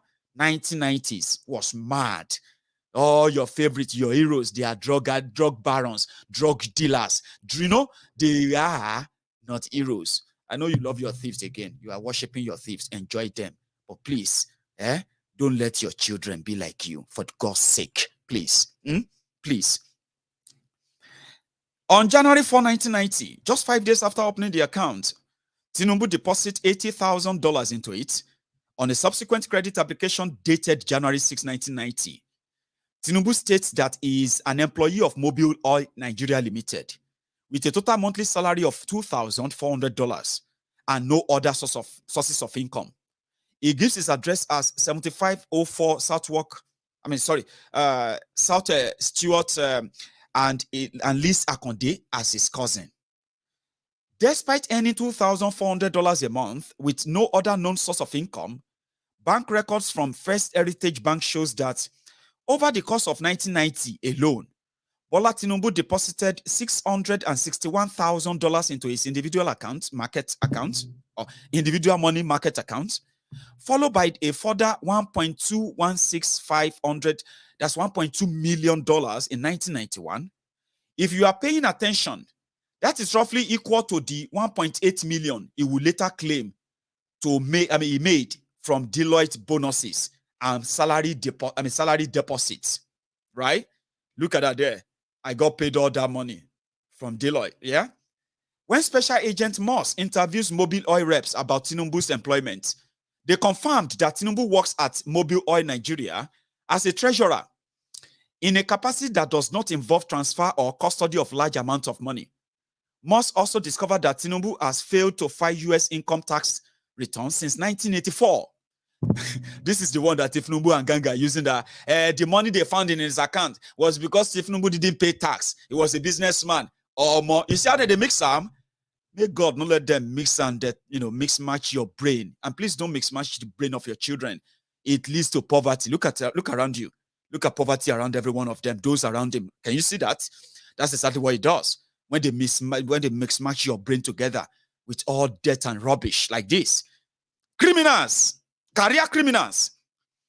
On January 10, 1992, a court order is obtained to freeze some of Tinubu's bank account containing the suspected proceeds of heroin trafficking in excess of $1.4 million. On January 13, 1992, during a telephone conversation from Nigeria with Special Agent Moss, Tinubu admits to the agents that he knows Akonde and that he had previously wire transferred the $100,000 to Akonde's account in Houston. Further, Tinubu says that the $80,000 he deposited into the First Heritage Bank came from Akonde. Tinubu also reveals that he had additional bank accounts in Fairfax, Virginia, and London, UK. Speaking over the telephone with Special Agent Moss on January 14, 1992, Tinubu admits that he knows Agbele and that he met him through Akonde. Tinubu admits he has associated with Agbele and Akonde in the US and Nigeria. In this conversation, Tinubu denies having any additional bank account in the US anyway. But going forward, on January 24, 1992, following a seizure warrant to freeze over $500,000 of unexplained funds in Tinubu's Citibank account, Citibank discovered 2 additional bank accounts controlled by Tinubu under the name of Compass Finance and Investment Company Limited. Citibank's account opening KYC record brings up a memorandum of association and article of organization identifying Akonde and Agbele as directors of Compass Finance and Investment Company Limited. Between January 30 and 31, 1992, Tinubu does an about-face and tells U.S. agent that he has never had any business association with or financial relationship with Agbele or Akonde, about turn twist. This statement directly contradicts his earlier statement and the documentation from Citibank and First Heritage Bank. Special Agent Moss concludes in his submission that based upon this evidence, there is probable cause to believe that a number of Tinubu's accounts are involved in narcotics transactions. The court concurs and ordered the forfeiture on August 18, 1993. Tinubu opts to fight the case, claiming that the money is legitimate and it belongs to his wife, Oluremi Tinubu, and his surrogate mother, Alhaja Abibatu Mogaji. Ultimately, he enters into a settlement with the U.S. government on September 15, 1993, agreeing to forfeit $460,000 of the heroin trafficking proceeds to the U.S. government. The balance of roughly $1 million is then released to him, plea bargaining. Now, why did the U.S. authority adopt this approach instead of going the whole hog and insisting on litigation so as to obtain the full amount? The U.S. Justice Department's guidelines for asset settlement to settle cases provide the answers in plain English. Underlined word in red in this part of U.S. Justice Department's guidelines. Settlements to forfeit properties are encouraged to conserve the resources of both the United States and claimant in situation where justice will be served. Right. So, in any case, the ascent of Abacha and his rabid anti-American posturing very quickly led to a shift in U.S. government priorities. Anyone who was on board with Nadeko and promoting democracy in the face of Abacha's fascism became an ally. Even if just a few years before, they had contributed to heroin epidemic in the streets of Chicago. As anyone with some knowledge of the CIA Contra, if you have watched that, by the way, CIA Contra cocaine affair, would know even Uncle Sam can turn a blind eye to drug dealers when they are working in his interests. Also remember, it was the 1990s. The 90s were a crazy time. More O's in the Tinubu story and a cameo from the kids. the children who spend like their papa. Here we go. At the time when Tinubu informed the U.S. authority that he was a lowly treasurer at Mobile on $2,400 a month after having apparently been the world's most generously remunerated junior Deloitte accountant, he was doing some decidedly non-lowly things in the background. While working on this story, a bit of research across U.S. land registry threw up a few pillars like this from the Land Records Department at Prince George's County, Maryland. On January 20, 1992, barely 10 days after Agent Moss made first contact with Tinubu via telephone, Tinubu purchased a 4-bedroom, 3,016 square foot home at 10111 Limestone Courts, Potomac, Maryland, 854 postcode. For the miserly sum of $450,000 paid in full and upfront, by the way. So here is the receipt of that house bought. Then, and this is the picture of the house bought around that time. Once he got the fact that they are coming after him and all that, he quickly started buying properties, which is like the way it was in the 90s. This was about 10 days before he did his about face to Agent Moss, denying having a financial relationship with heroin trafficking bodies like Bele and Akonde. The obvious question raised here is one about timing. Was Tinubu attempting to hide money from the U.S. authorities by parking it in real estate once he realized they were onto him? Where did the funds to carry out this transaction even come from at a time when his accounts were being frozen, right? Left and center. From drug heroin, of course. Instead of putting the money in the bank, put it in the real estate. More real estate record searches raise even more questions about several other parts of the accepted Tinubu story, including his self-characterization as a bedraggled hero of a democratic struggle and Nadeko movement under General Sani Abacha. In the above-mentioned interview, he claimed that following Abacha's coup and his eventual exit from Nigeria, he was forced to live almost like a pauper after the Nigerian government stripped him of all he had, describing him weary but triumphant return home from exile. He said, and yet the Prince George's County Land Record Department will beg to differ, because here was our tragic impoverished hero of the Nadeko struggle, casually dropping the minor sum of $145,000 in 1995 for a 3-bedroom, 1,668 square foot home at that address there in Maryland. He would go on to trouser a tidy $13,000 profit when he sold it just 3 years later. Steal money from heroin and all of that. Here is another one. Well, that's that property, by the way. Yeah. There is another one. It was at it again in 1997, putting down the modest sum of $491,000 on a 4,558 square foot property somewhere in Maryland as well. Again, all cash.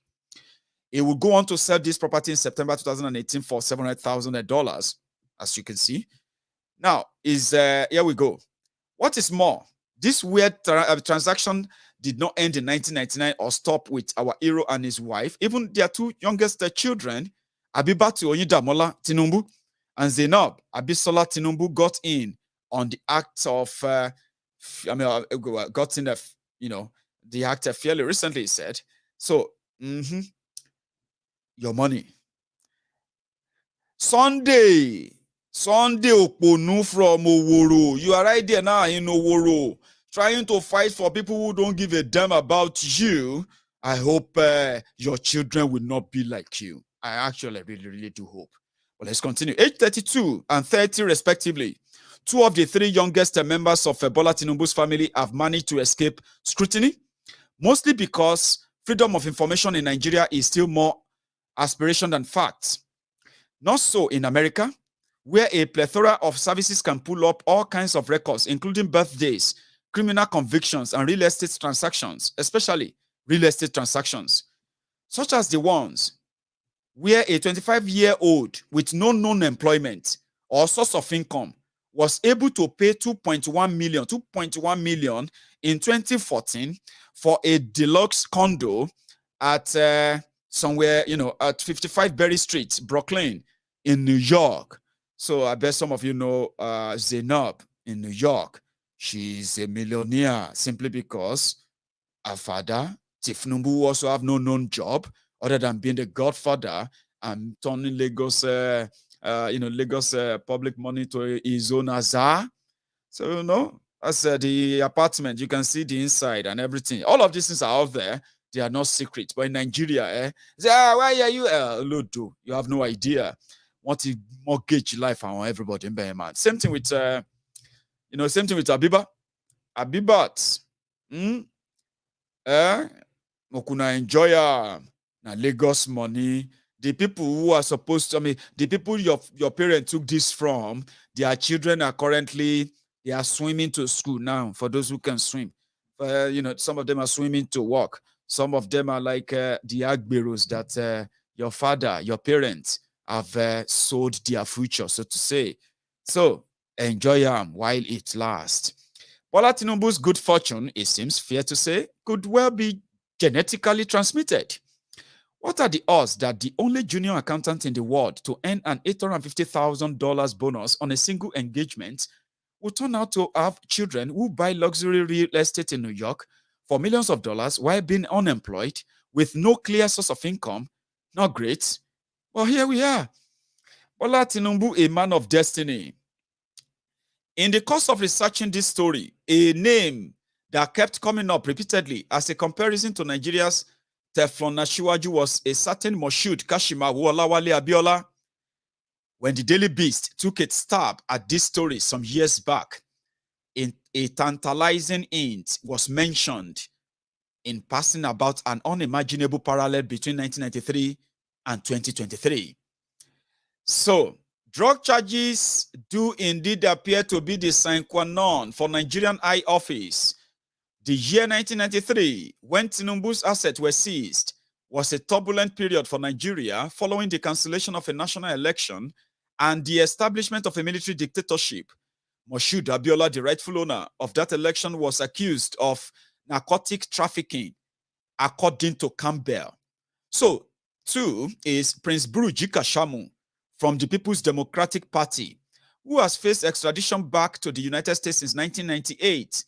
Kashamu was indicted by a federal grand jury in Chicago for being the elusive Alaji, a globe-trotting drug kingpin who smuggled heroin into O'Hare International Airport from Europe and Asia.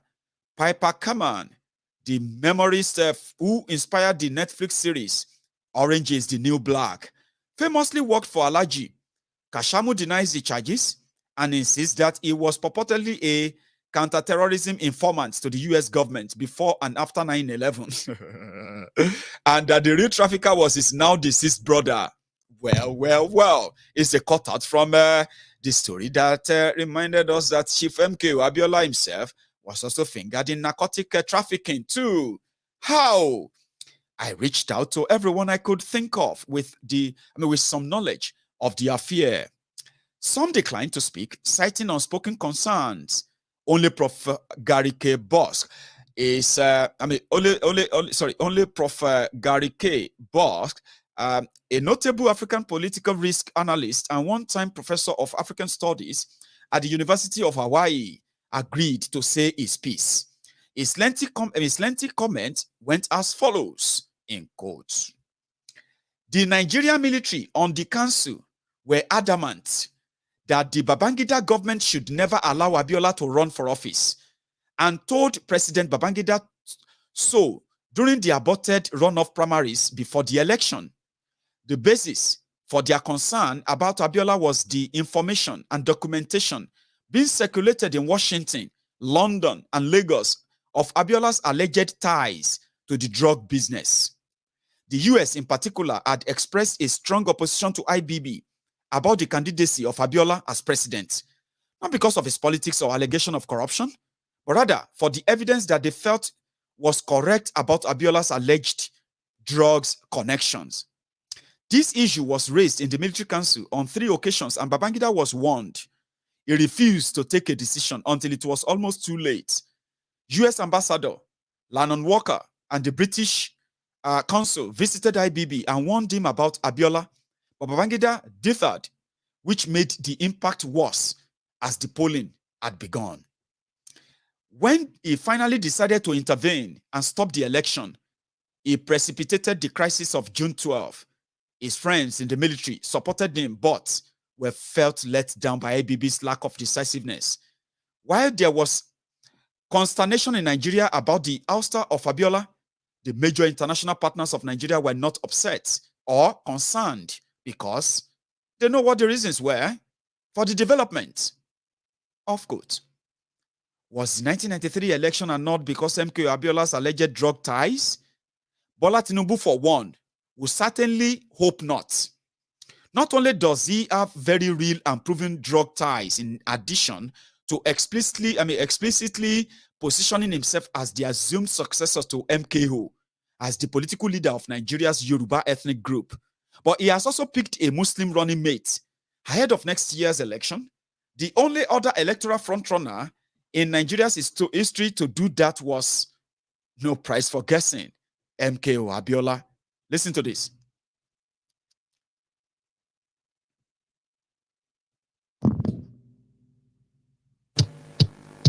Now why for this life, oh, now so palava. I tire for this problem, I tire for life, oh. Guinea, no work, no food, no house, no life. Small water, then they bring now so dirty, they pull out. This more money, I they get now social transport, they chop out. School low, now headache, hospital, no work. I tire for life, oh.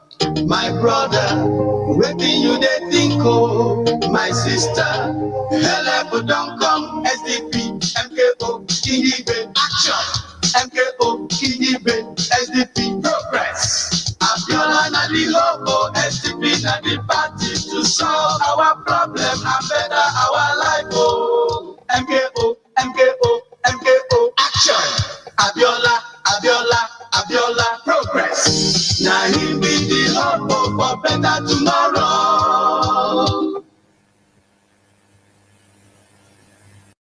Get it is just a refresher. Let's continue. Still, if anybody can manage to avoid having this particular bolt of lightning strike twice, it could well be Bola Ahmed Tinubu, the luckiest politician in Africa. When he needed money to launch a political career in the 90s, after all, he apparently had $1.8 million saved up from bonuses and salary payment as a junior accountant at Deloitte. Very handy. When his chosen successor faced a near certain electoral defeat in 2007, the more popular frontrunner coincidentally turned up dead inside his bedroom in Dolphin Estate, Ikoyi, one of the safest neighborhoods in Nigeria. He had been strangled to death. Naturally, the chosen successor then won the election. Happy coincidence? No. When he backed the candidate against the incumbent president in 2015, his good friend, Gilbert Shaguri, the former kleptomaniac's bagman, happened to have an excellent relationship with U.S. Secretary of State, Hillary Clinton. She just happened to ignore recommendations from the State Department and intelligence services to proscribe Boko Haram as a foreign terrorist organization, effectively allowing it to gain critical mass and make the government of the day unpopular. His candidate duly won the election. Lucky guy. Do you want me to explain what that means? Yeah. Tinubu is a friend to the Shaguri brothers. Shaguri brothers have ties with Hillary Clinton. Hillary Clinton is the Secretary of State in America. Barack Obama is the president. Tinubu is a friend to Shaguri. And the Nigerian government under Goodluck Jonathan was asking America to help them proscribe Boko Haram as a terrorist organization. America refused to proscribe Boko Haram as a terrorist organization. Why? Because Tinubu and gang told them, no, the government needs to look bad. We need to take over for another terrorist to come and for the real terrorists to come and take over. That's how Boko Haram emerged. Don't ever forget that. Do not ever forget that. Now let's continue. When he backed the candidate against it, well, I've said that, lucky guy. Refusal to name Boko Haram a terrorist organization, America chose not to. Tinubu used their relationship with Clinton and all of that to make sure that Boko Haram grew stronger in order to make the government of Nigeria look bad, even though thousands of people are killed and are still being killed today. Now, Tinubu don't go bring the Boko Haram sympathizer. Una don't enter them. Now una go eat them. Enjoy you. If you don't know the international conspiracy and how much, what do you call it, damages these guys have done to you, and keeping Nigeria one any longer, how much of the damages is still going to do to you? That's your choice. Listen, this is your choice. David continued. When a former business partner, Dapo Akpara, took him to court over financial impropriety and money laundering at Alpha Beta Consultants, basically, is little straw into the Lagos State Treasury. The court became the first court in the history of Lagos to burn to the ground and have his files destroyed. The case has yet to be refiled, which is absolutely coincidental and very regrettable, not coincidental. You get what I mean now? And as they say, 1990s were a crazy time. And the 2020s are even going to be crazier. I'm going to take another break before we continue. If you have been with me this long, well, we are currently over 3,000 on YouTube. So if you will take a moment, to just like the broadcast, engage with it. When I get back, we would continue from here again.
Now, talking about where they have brought Nigeria and how much further destruction they're going to still do, they say if you find yourself in a pit, in a hole, you should stop digging.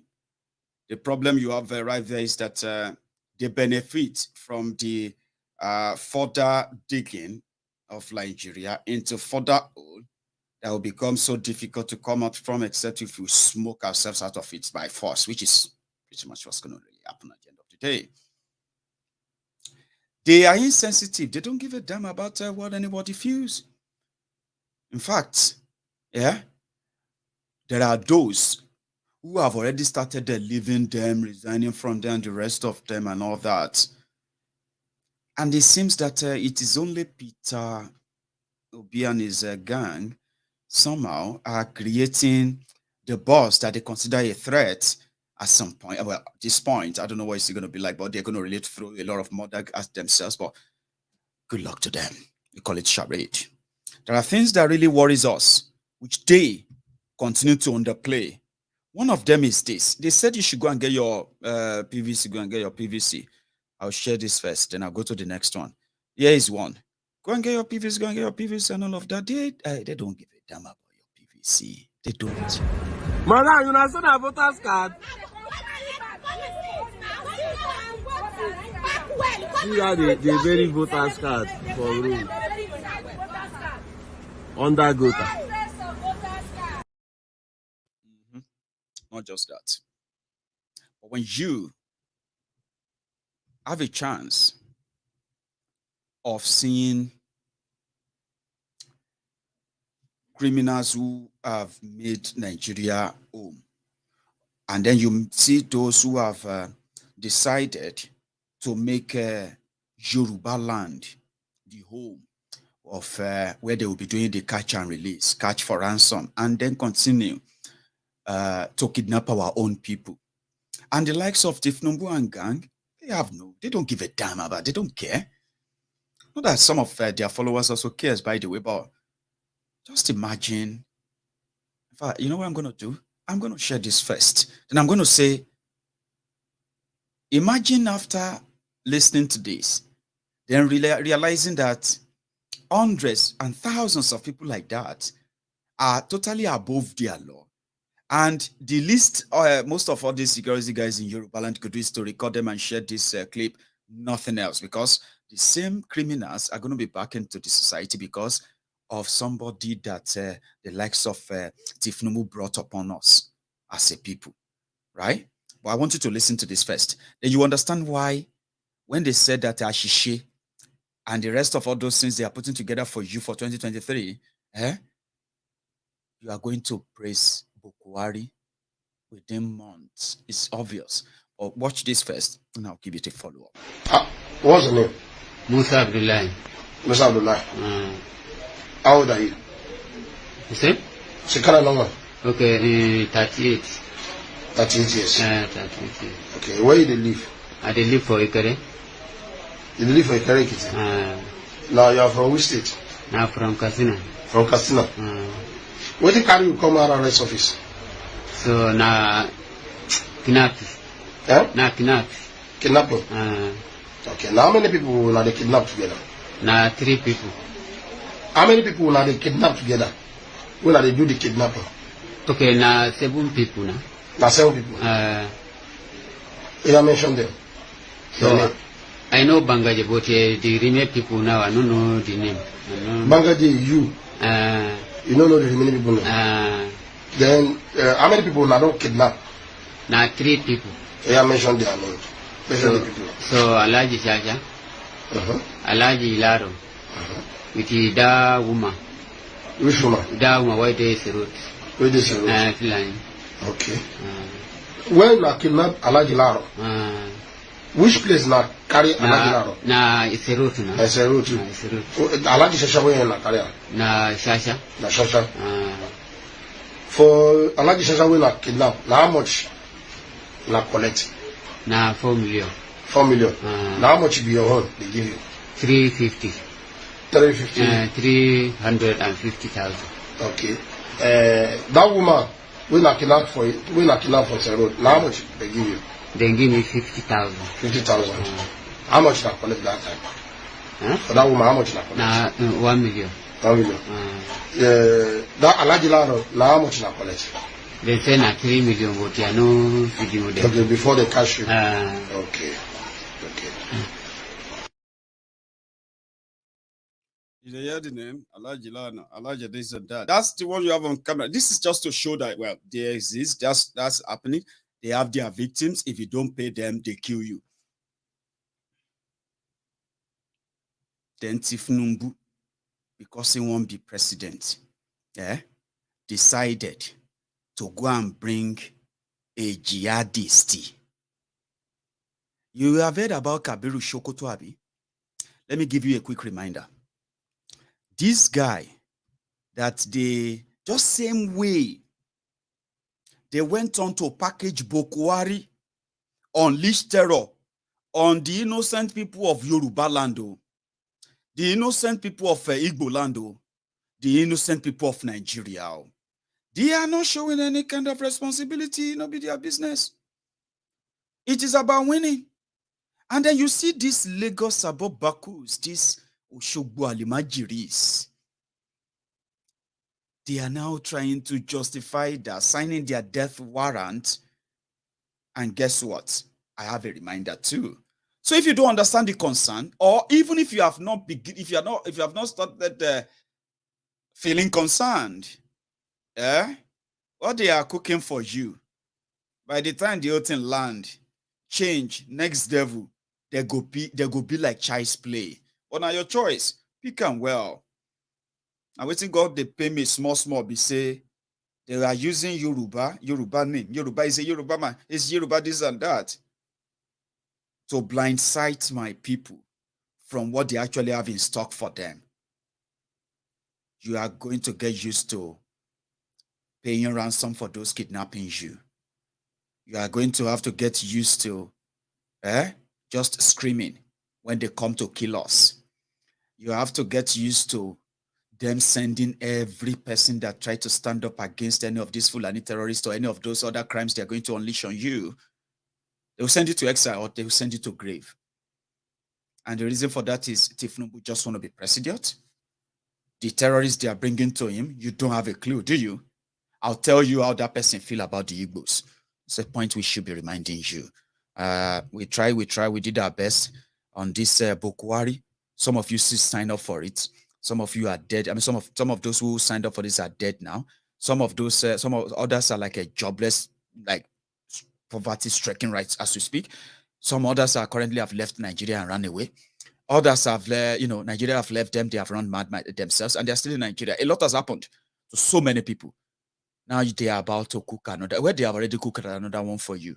Choose your poison very well. This person is the next vice president to call you, and then the terrorists themselves. It was Rocha State, Imo State, that they started saying that Hausa people must have ID card to live in that state.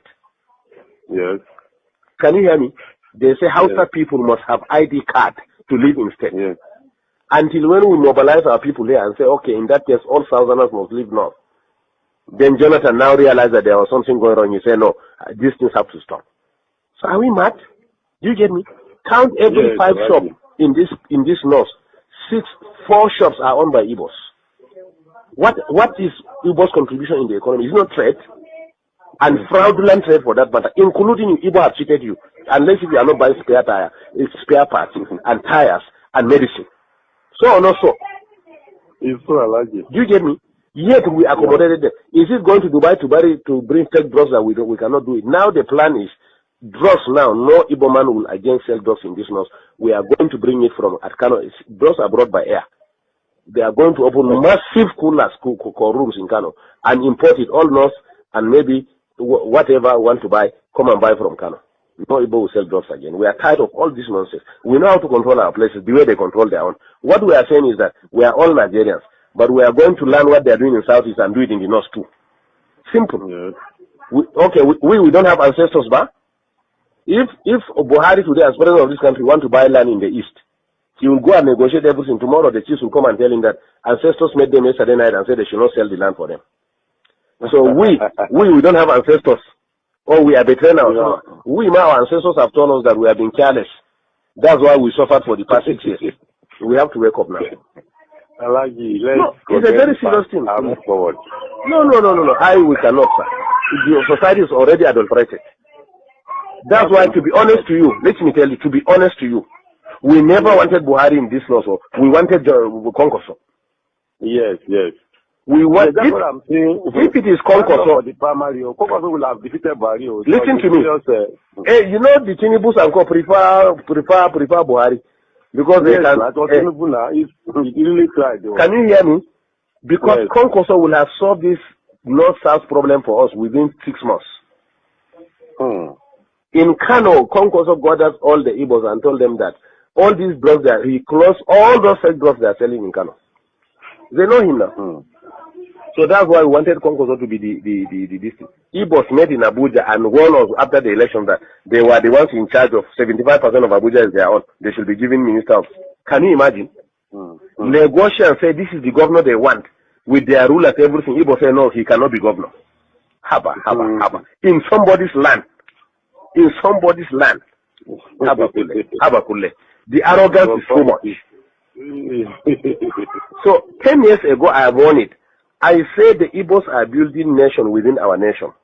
They will engage us within our nation and reinforce from their nation. That is exactly what we saw during the tenure of Jonathan. Immediately we voted Jonathan. What we did to Jonathan in this north, Igbos in the north, their chiefs, gathered and came to Aso Villa. To the glare of everybody on TV, they say it was nobody that voted Jonathan, but the Igbos were the ones who voted him. Did you not hear that one? Did you not read it? In our own land, Igbo say we didn't vote Jonathan. It was they that voted Jonathan. 2, before elections again, they gathered themselves and came and met Jonathan, and met in Abuja and said that they are directing all Igbos in the north must vote Jonathan. We don't mind.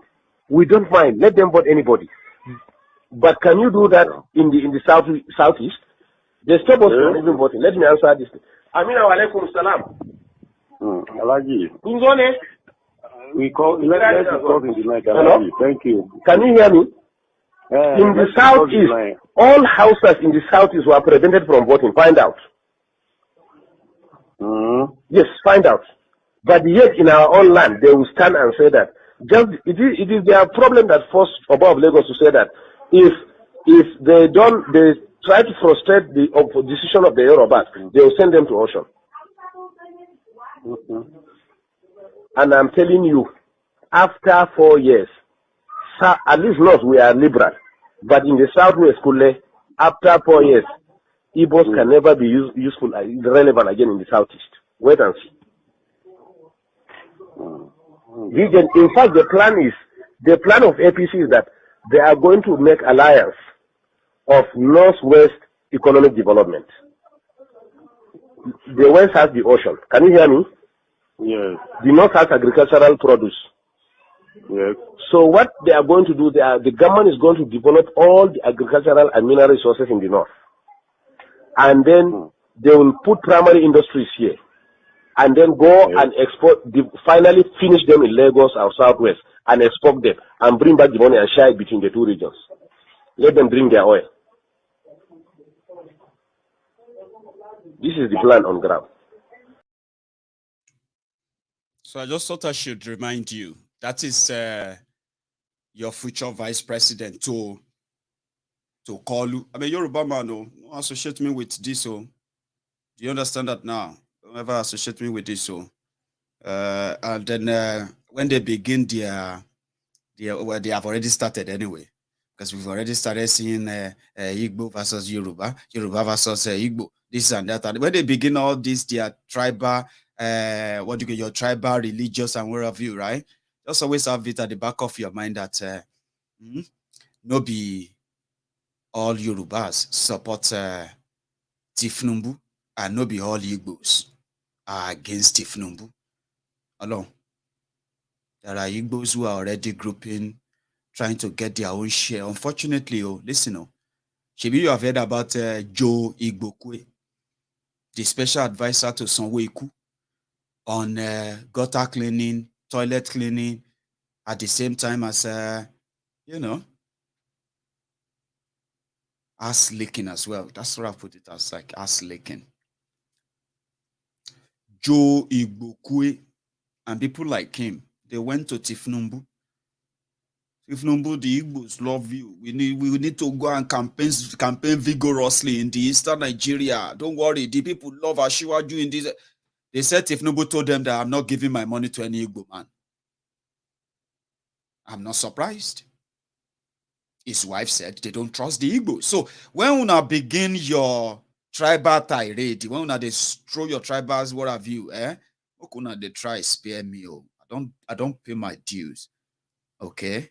And please, when you now come around, don't say because somebody don't fire you somewhere, Tinubu slave somewhere, don't fire you somewhere, and you are an Igbo man. Suddenly, this Maiyegun is an Igbo man. One way he came onto my platform. I was running a replay, I think it was yesterday or so. Then I was reading the comments, and there was this madman. I don't know if he's watching right now, maybe a mad woman. One Wirisha came there and said, don't listen to this Maiyegun. that my friend, that's what the guy said, his friend told him that, when Jonathan was in power, that Tinubu gave money to this Maiyegun to go and organize people in London, and they staged a massive protest against Jonathan, and he kept writing that there. I'm like, I know that there are mad people on social media, there are mad people on the internet, but sometimes, mokuna they check self. Even you self, if you be mad person, once in a while they reason and say, my blood say, I be madman. And he was there writing. This Maiyegun is campaigning for Tinubu Jare. Don't deceive yourself. He's working for Tinubu. My friend told me, very, very fact. I have evidence. Tinubu paid Maiyegun to go and organize massive protest against Jonathan in London from 2010. And he was writing that there. He's a Yoruba man. Don't trust him. That's what they do. This Maiyegun is one of them. I heard it. My friend told me. I said, and he was writing. He was typing there. I was like, God. I'm a Yoruba man, and I'm a proud Yoruba man. But somehow, if you have any kind of biases towards Yoruba people, I understand. What I do on MaiyegunsDiary Politico is to try to make us see beyond our biases, to find something common. Why would a Yoruba man be having an argument with an Igbo man? Is it not because of Nigeria? It is because of Nigeria. So if you have your biases against one another, well, it is normal. But are you matured enough to see beyond them, or you have been buried in them? I can't help you. I just try here to make sure that people understand that they are responsible for the choices they make, including the company they keep. But that would never make me feel less Yoruba or try to prove anything to anybody in whatsoever way. I'm just trying to make you probably be matured enough to know that there are Yorubas that are completely opposite to whatever nonsense is going on in Nigeria, and they are not hiding it. I'm one of them. And there are Yorubas who understands the biases that we have, against one another, but we have outgrown that to see other common good that can help us to out and get out of this whole contraption. But if you are still blinded by your tribe, by your ethnic, by all of that, save yourself the stress, okay? Maiyegun is not the symbol of somebody that whatever hatred you have against Yorubas, Maiyegun is not that person that you can test that on. I don't embody that. But I can help you if you feel so. I just thought I should let you know that what we try to do on this on MaiyegunsDiary Politico is to understand that there is no point, right, in keeping a contraption that has divided us even more. There's no point. But to break it all up, right, of course we're going to need ourselves to do that. Well, I believe we do need ourselves to do that. And wherever Tinubu and his gang begin to dish out all of the ethnic slurs, religious this and that, if you get triggered and you begin to attack Yorubas as well, I'm not going to plead with you. In fact, I'm just going to tell others to let them know that, listen, people can hide what they feel, but they can't really hide it for long. All right? So, wherever anybody feels, wherever Tinubu pushes you to see and the rest of that, just know this. There are Yorubas that are never, ever going to agree with this kind of rules. And not just Yorubas. I'm talking about there are other Muslims, reasonable people who would never, ever be so unconcerned, insensitive like this person. And guess what? They are never going to keep quiet. Listen to some of the calls that will come through tonight. I'll take a few calls before we call it a night. So if you are watching and you want to be part of this, the number right there scrolling on your screen, it's a WhatsApp number, okay? Yeah, just dial it the way it showed up if you are calling from outside the UK, and you can be part of this. I'll take calls now. One moment. Let me open that up. lóòótọ́ olódodo ìlú ọ̀tá ìlú mọ̀mọ́ ni ìwọ ṣá máa ń ṣọ́ra kò sí lọ́bẹ̀ bọ́tà lè rí bóníṣègùn lé káwọn mọ̀mọ́ fi ṣera wọn ní ó ti dẹrùn tí wọn ò gbọ́dọ̀ sí mọ́bẹ̀. Share it if you haven't.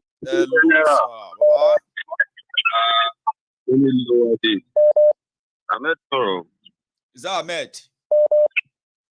Yeah. Number me It's like you have seen the the turnout tonight, and you started using 2 numbers because this is the second one. I don't. Yes. No, okay. Well, walk. So how are you? I'm doing good, Maiyegun. You should be part of this tonight, Papa. Maiyegun, I was just sitting. I was just enjoying it. This one a real program. I tell you. You see, Maiyegun. So it's better we put it in this kind of, people can then listen and say, ha. Not that there is much you can do, not that there's much we can do, right? But there's so much we can prevent by knowing the truth, Baba? So there's so much. You now see that some of them are not who you think they are. They are not. Okay, from this piece of article you read out, it appears that from what I see and from what I reason, Bola had relationship with Babangida, and so where he made his money and stuff. And reading this article, you can, if they have.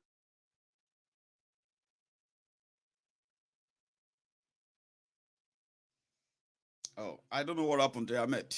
You're there. It was so easy for them to betray Abiola and stuff like that. Because even when they told us, when they detained dealing Abiola, and stuff, they said that America will come, IBB will come. Remember? Is their organ from everything. You will know that IBB is their organ. It's part of them. So everything, no join back for more than Ibato be like you used to say. So hello. Yeah, I'm hearing you, Baba. Can you hear me?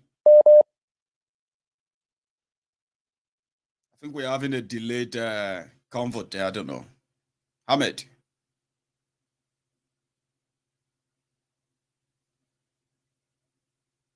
That's not good. Ahmed, try the other number, the main one. Maybe that will work. Hello there. Hey, Maiyegun, what are you doing? I'm very well. Thanks for asking. How are you? I'm good, man. This is my second time of calling into the show. Thanks for participating. And thank you. I just want to tell you to keep up the good work. I will. And my contribution for today is like a question to all the obedient. My question for them is, I just want to assume that even if Obi wins this election and govern Nigeria for 8 years, after 8 years, what will happen? Are we going to go back to the same thing that we are suffering today? Is it what they want for themselves? They say Baba will take over. Since he was going to be working with Obi. So he will do 8 years.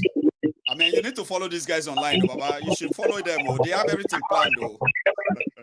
They have everything planned. Especially. The truth about the matter is this. Let me make it fast. Right.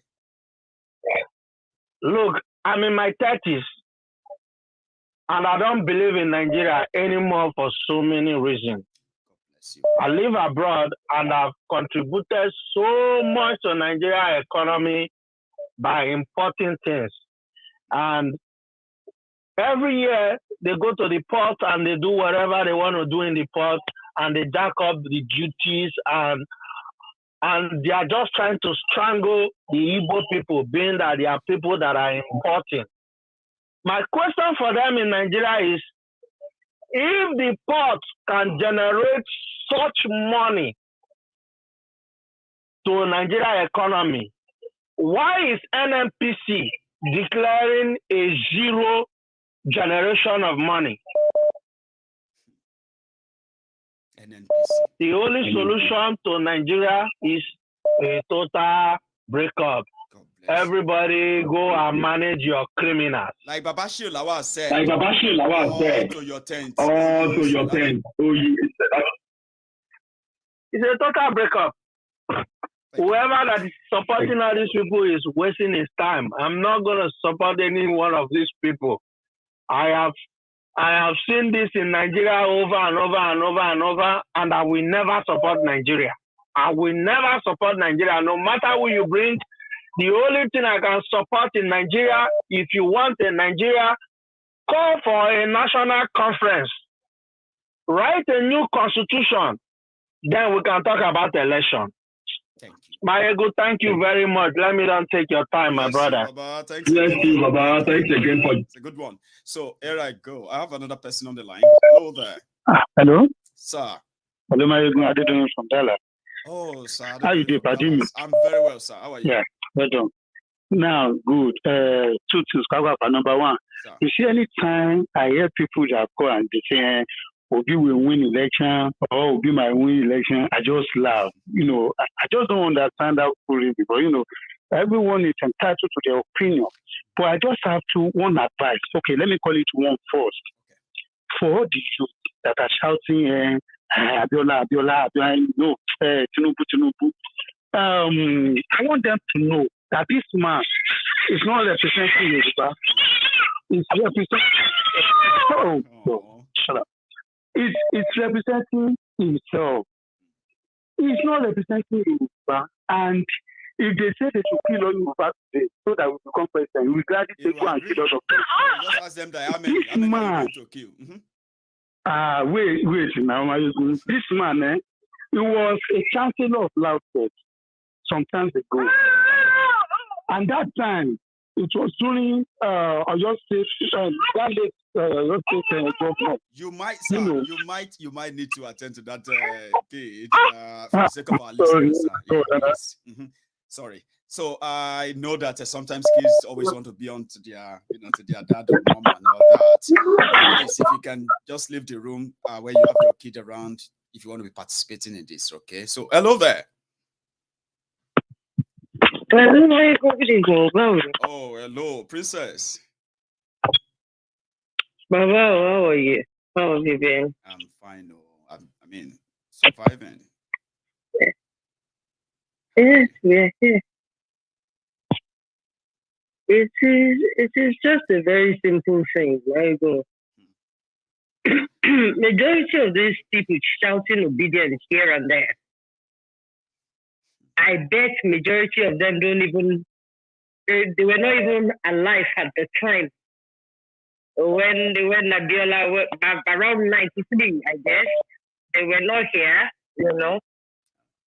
And if they are adults that are with them, shouting obedience here and there, the person must have mental problems. Because we were here. We were small though, but we were here. You see the drug drama and everything. When you look at people very well, and you're thinking, are these our heroes? There are no heroes anywhere, Baba. We are the heroes we have been waiting for. We are the heroes. We are the people. We are the ones we have been waiting for. The heroes the next generation we have is in us right now. The coming generation, the people that we call heroes, are people like these people that we are right now.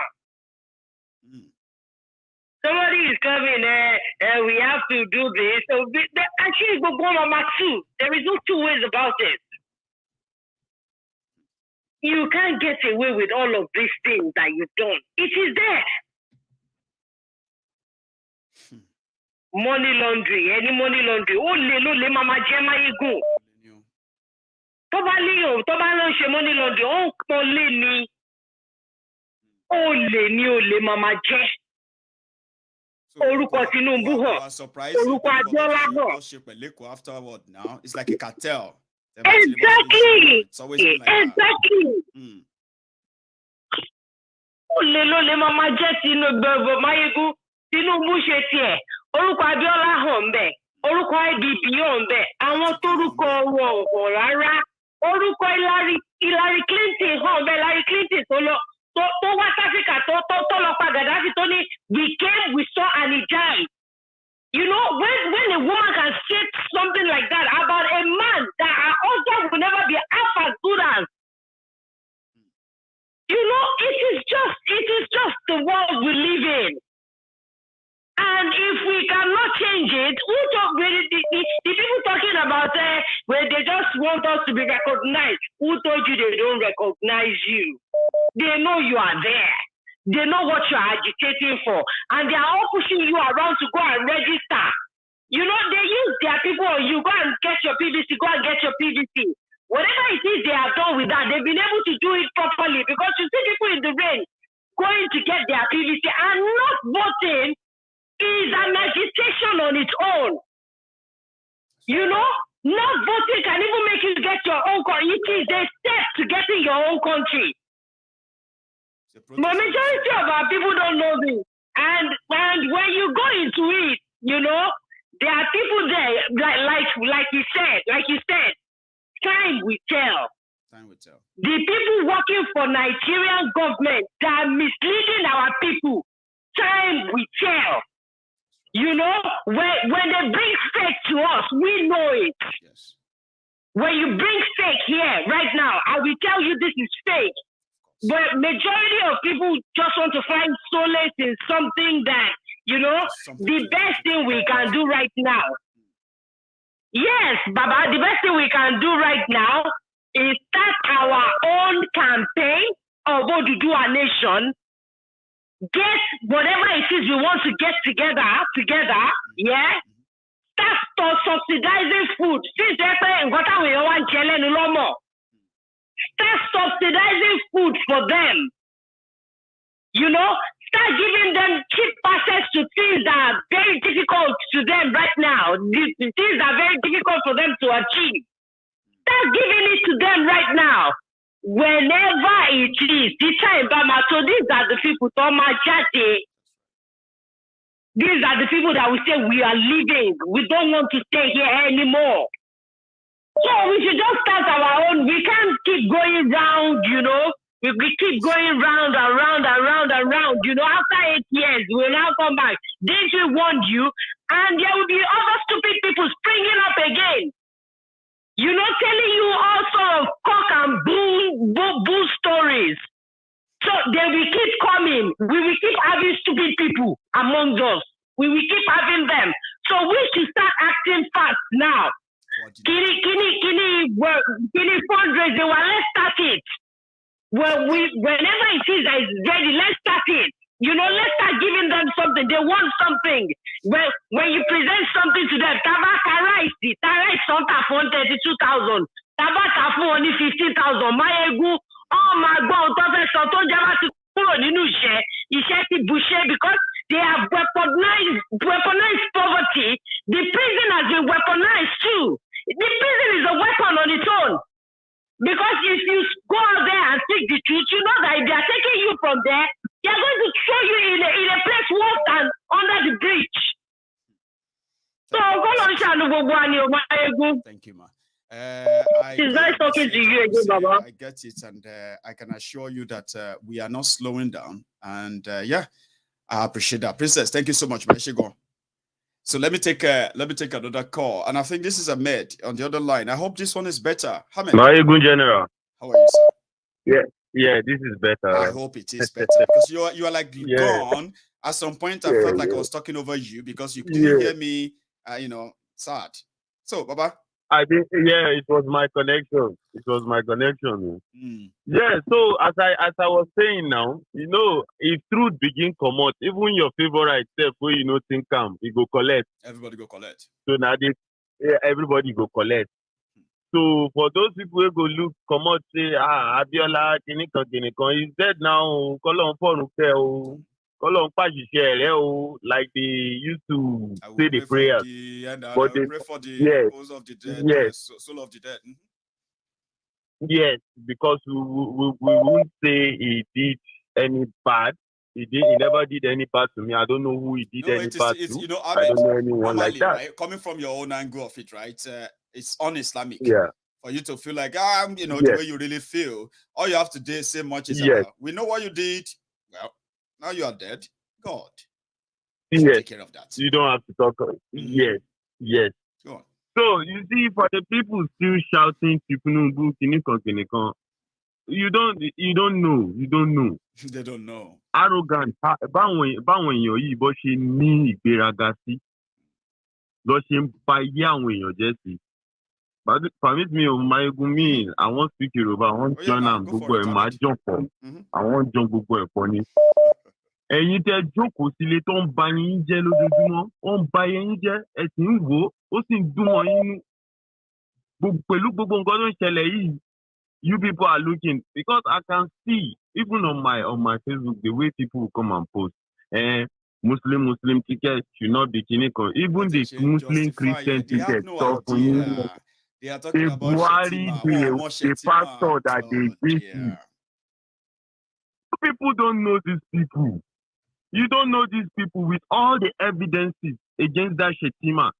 That some people are still out there, even Yorubas. And you are buying all these people's ideas. You are buying what they are selling to you. Anyway, it is just a matter of time. Everything will play out. The what is it called? This man that you played, this Alpha that you played this video yesterday. I'm sure your interpretation was okay. Anyway, it was okay. Do you want to help me? Because there's this what do you call subtitle on it? I just read through that and I just used my own 36 to complete the rest. You did watch that, didn't you? Oh, okay. So basically, what the man was saying in that video, is simple. Anybody that you are voting for, just know that on the day of judgment, you'll be accountable for what you vote for what the reason why you voted for him. You will say a reason why you voted for him, because there must be a reason why did you vote for that person. Because it is obvious those people that they are split out for you now.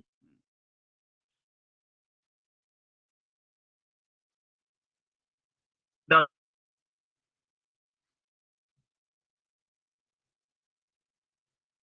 Ahmed, I don't know if somebody is calling your line, and usually when they do, they will interrupt your WhatsApp call. So that could be another reason there. I don't know if you can hear me, Ahmed. Just a sec.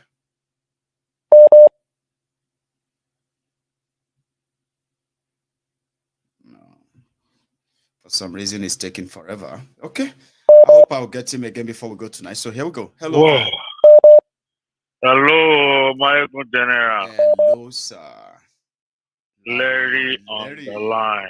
How are you, sir? Yes, sir. Man, I'm good. How about you, my brother? I am surviving. Thanks for asking. So here we are again tonight. Yeah, same old same, right? Same old. Yeah. Hey, like I will always say, Nigeria is full of sugar, honey, iced tea. Do you know what that stands for? Please. Shit. Sugar, honey, ice, tea. That means S for sugar, H for honey, I for ice, T for tea. Yeah. So when Toba fair local language, don't give me that sugar, honey, ice tea, man. That means don't give me that shit. You get what I'm saying? I get that. See, yeah. That's another thing for people to learn, man. I have. Yeah, man. See, we've always said it, my brother. People will not live. We are the liberation generation. There is nothing. Princess has said it all. She has said it all. we are the heroes that we've been waiting for. You understand what I'm saying? Now, Abiola, IBB. Shebi IBB at Abiola, you got to feel Abiola look on ballet. Go on for okay, Baba. Got to feel look on ballet. Padi, almost see that you just yeah, exactly. Money secret one low. I want no secret low. To see where they are, your mature. Because Tinubu don't look one. I'm ready to fight it. She Muslims get left. My phone is short. Am I the president to my worry? God bless you. Like you said, if they want to kill the half of the whole Yoruba to make Tinubu, for so long as Tinubu, he does not care. I can remember so far, was in bed. See, I would say this: if Tinubu were to be my father, I would be covering my eyes because number one, he's ugly. He does not have anything. The man does not even look so appealing. The man is so. He does not even have his command of English is very. Everything about him is, you know that he's such a shame. You are in America, yeah. You have probably listened to thousands of politicians speak in the past, and sometimes you feel like, oh my, this guy is good, and you say that one is not so good. But you know the trait of politicians when they come public to talk. I have never been impressed by him talking. None of them speak that I have never been impressed. I just listen to them. No. They sound so empty. Yeah. But guess what, Baba? Yeah. They are the most intelligent in Nigeria. Trust me. Oh, my brother. You know what? In Nigeria, if you are an evil person, you can have that power. You will be in the helm of power. So all the people that are in our helm of affairs now, they are all evil human. Nigeria rewards criminality. Haven't we established that on this platform, that Nigeria is a place where criminality is always rewarded? Look at the characters that are their leaders. Trust me and tell me they are not the textbook definition of look at why would Olueron be driving the latest of the latest car? And we cannot even when we call it infestation, that motherfucker when they call it infestation, not a proper infestation. Look at that motherfucker. I want to get away to only one bathroom. I want to share on that motherfucker. Man, it's such a shame. Nigeria, people are walking upside down. It's a crazy with their heads, in fact. Those who are educated, Larry, those who are educated, they are applying to be PA to Olueron and the rest of them. They are those who are looking at their images. Shut up, your mouth. You can imagine such society, and then we say this will continue. We can't continue like this. Of course. We can't continue like this. Abiola is there, Tinubu is there, you read everything, Atiku has a case in Kenya now. He has a case in Kenya with their electricity kidney. So, how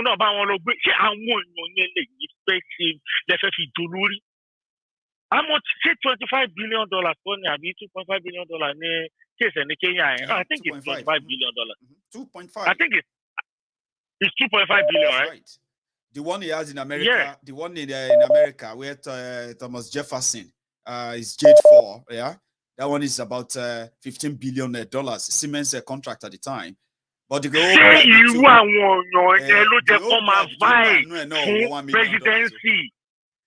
I want people you get there. What they are suffering to kill a I want your content jokey. One year obedient. See, the truth be said, the Igbo people are always feeling like, I like my Igbo brothers are on this platform because they have sense.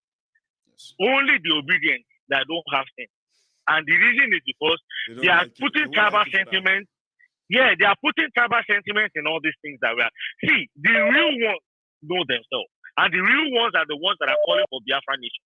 Yes. And the real ones are the ones that have never backed out from singing that song of Biafra nation, Biafra nation. Those Biafra are the ones who have not changed Nnamdi Kanu's picture to Labour Party Peter Obi now. Those are the real exactly. Those ones who but the idiots that are using tribal sentiment for this. Okay, the question is, if Peter Obi gets there, hang on, I want some clarity. I want some clarity before you say that, sir. Right? So what I'm saying is that we have seen it. where those who were like 3 months ago, they were using Nnamdi Kanu's picture, calling for Biafra. Everything you say, don't say anything about Biafra, they will come for you and all of that. Then in the last few weeks, some of them have changed their own profile. But guess what, yeah? Those ones now who have changed their profile to Peter Obi, right? Who used to be IPOB. Now, what happened is now obvious that there are those who went to infiltrate the IPOB, because you know what? There are those who are throwing that tribal slur now. Because you remember that on this platform, yeah, we've had people who will come here and say, what is this Yoruba man talking? Be careful of and it will be the same Biafra. Tell the person that shut up your mouth, get out of here. This and that, yeah. So what we figure out is the same people are now attacking the real IPOB.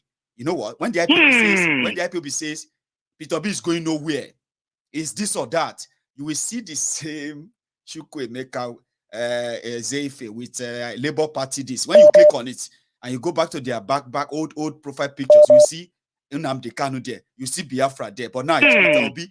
Now they are the ones even abusing and attacking those IPOB with their fellow for Obi to change their DP for Obi. So that's why you may not see so much noise and all of that, because as they are abusing other people, as they are abusing those who are not Igbos. Now there are those who can come in and say, look at this Yoruba man. If you say you are supporting Tinubu, right? And then they will come there, you say, Uche, Nwachuku, and they will just come there and say, this is why I hate all the Yorubas. Very useless people, every small thing. And you'll be like, what is wrong with this Biafra, man? I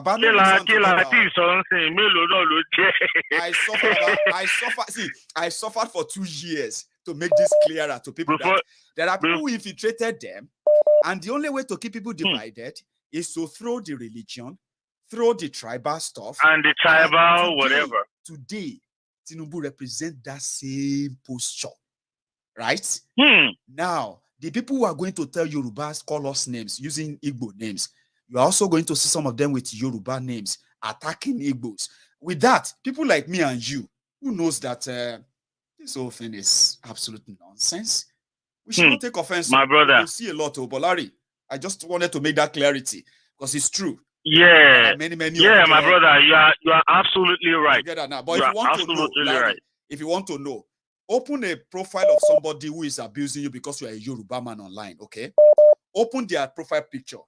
It is either they only have one picture, Peter B Labour Party picture. Those are the new fake accounts they just opened. Then if you open the account picture, profile picture, and you click on it, and you are unable to go back, if you're able to go back, you are likely going to see Nnamdi Kanu picture there. These are the infiltrators. They are in IPOB. Now they are in Peter B. They will match everybody here together and all of that. When they are killing them, I know. When they are killing them,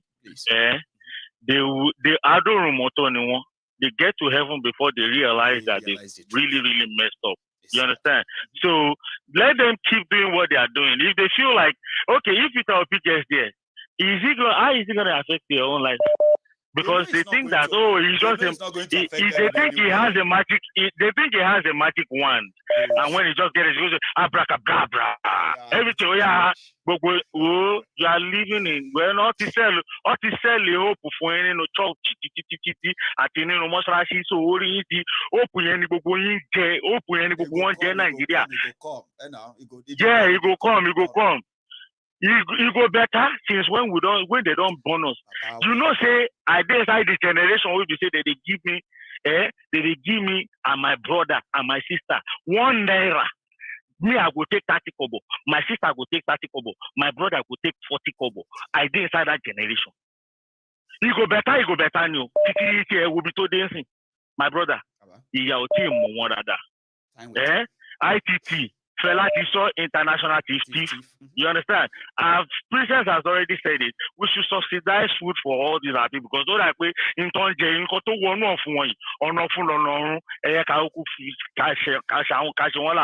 So I would just want to say something now. I know it might not go really well, but I feel like we should just continue our contribution.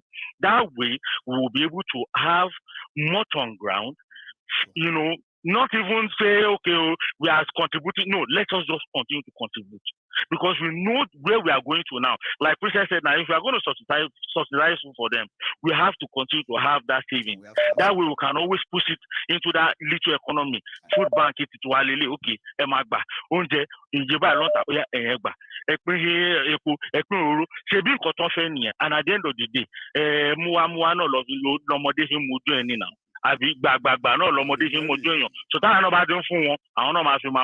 So that that's also all I have to say, my brother. I don't know if it goes well with you. I mean, but for me, I just feel like we should continue to contribute. Every idea is very brilliant with me. You get what I mean now? But because of what we are working on, seeing like it requires that cash better gone. Show you see. But I would say more on that soon. Probably yeah. I will explain that some other time as well, okay? So I need you to generate I can say that to you 100%. I just thought that before we go fully and going further and further and further, foundation I need and stop or anything. In fact, I need announce because the template is already laid, right? Everybody on board will always keep it we'll keep it funded and all of that. So yeah. Well, I actually get the the kind of hesitation. Yeah. And got to before I want to come. I believe that PVC is a scam. Tinubu na drug lord. Atiku na thief. All these people. In fact, we go see now. Kashima Wuru Kwadola Onone. Baba. Yeah, Baba, make I release you, Dari. Make I release you. Yeah, Baba, thank you so much, man.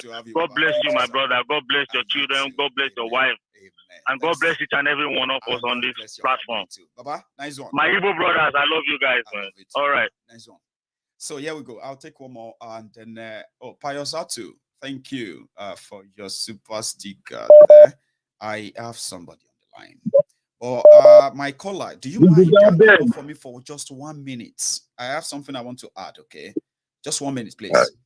See, I was saying something about what Larry was pointing out earlier, that you see, because I've seen people who have come up to say, because of Peter Obi, that they have seen a lot of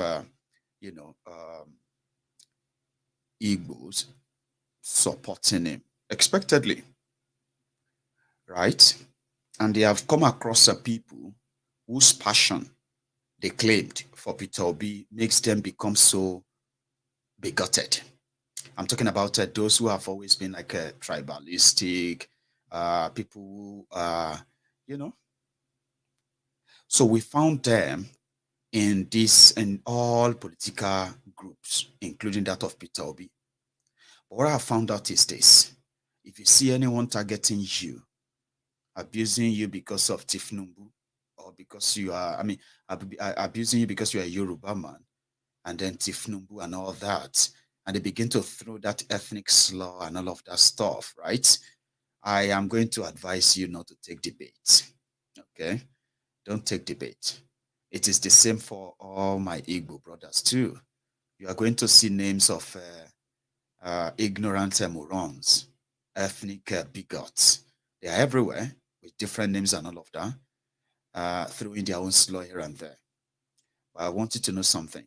None of them is doing it in anyone's interest other than the interest of themselves. Most of the time, they are like the third, what is it they call them? The third columnist, right? So they will say those things, but you should never lose your cool. They have said it to me many times. Now I'm so used to them saying it without having to respond to them. This is the season where you're actually going to think the Igbos, the Yorubas, we hate ourselves so much, you think like that, but it's not. The politics of hatred, division, and all that has kept Nigeria to this point is about to play itself again, right? And there are people who believe that the only way it will become so bloody is to go personal. Don't take it personal with them, right? Don't feed the troll. Again, hello there. Hello, are you still? Hello, sir. So sorry. Of course. I hear that that preference is so nice. Good to have been Maiyegun. Clement from Stuttgart. Clemo. Yes, How sir. are you? I love you so much, bro. I love you so much. Good to know, man. Good to know. It's good to have you again. I mean, yeah, I love those. But first is first. Yoruba Nation now. Yoruba Nation now. Biafra Nation now. Biafra now. God, we could say it will be easy work. Nothing good comes easy.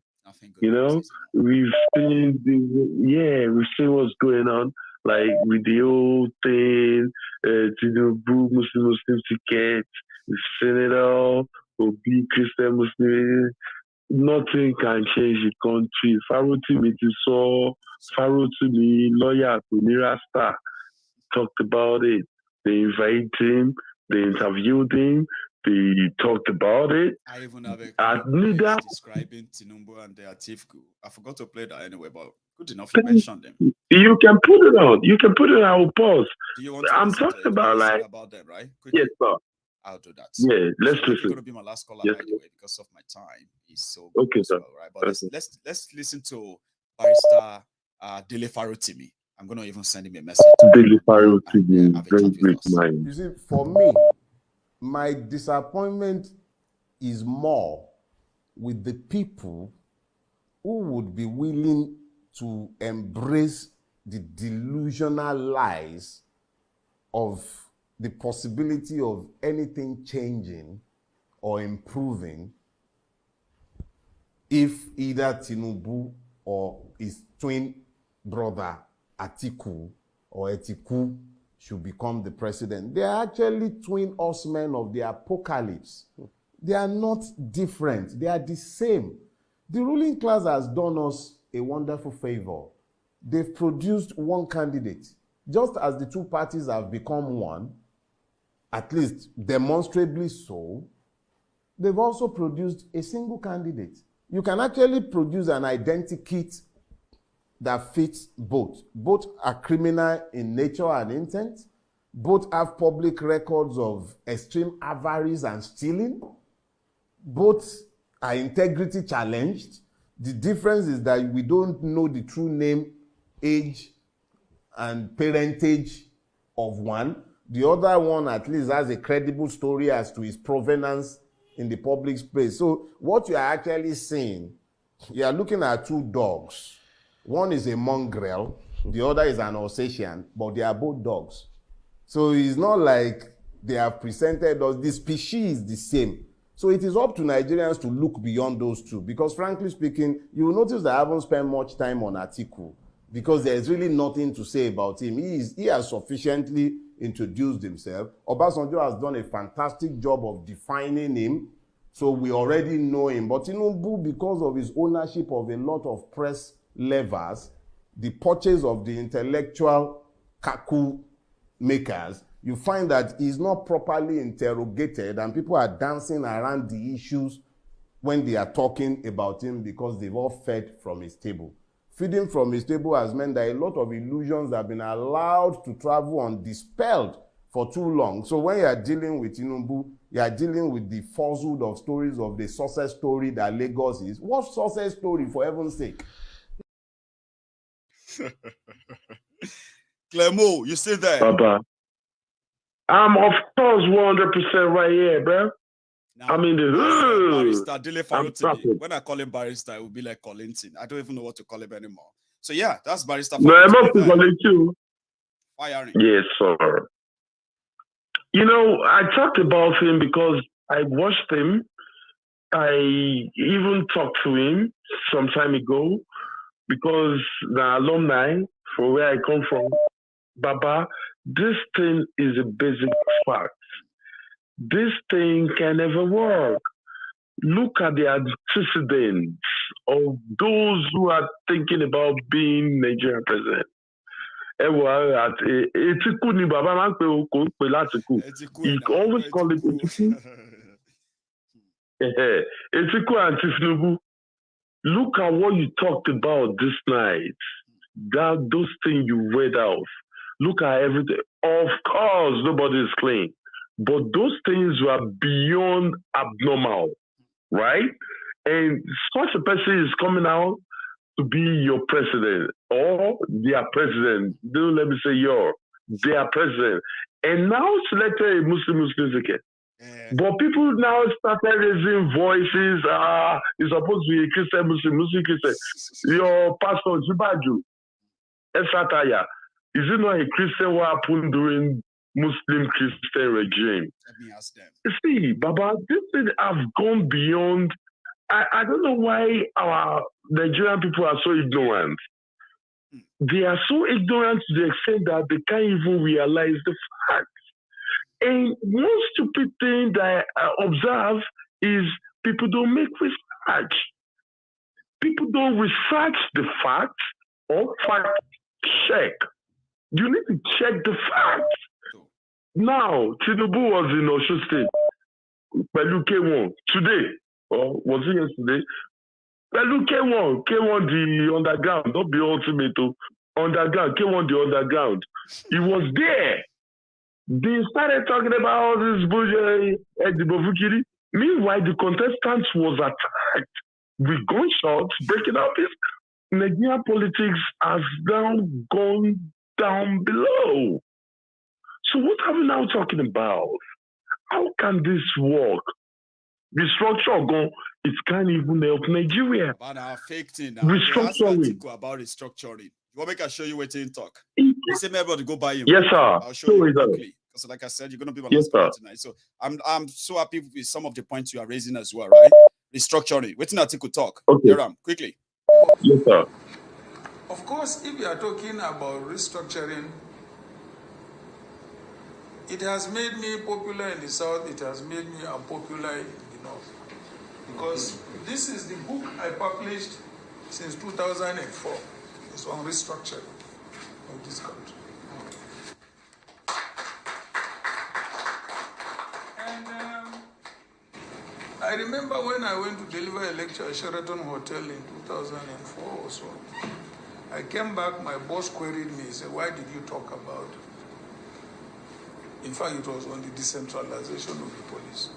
So why did you talk? I said, I didn't talk on behalf of this government, I spoke on behalf of myself.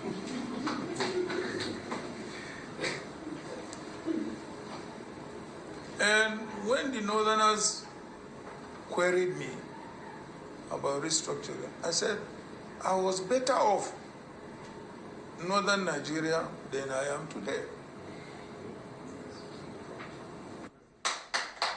Because there is no road or secondary school or hospital today in the northern states that was not built by Northern Nigerian government.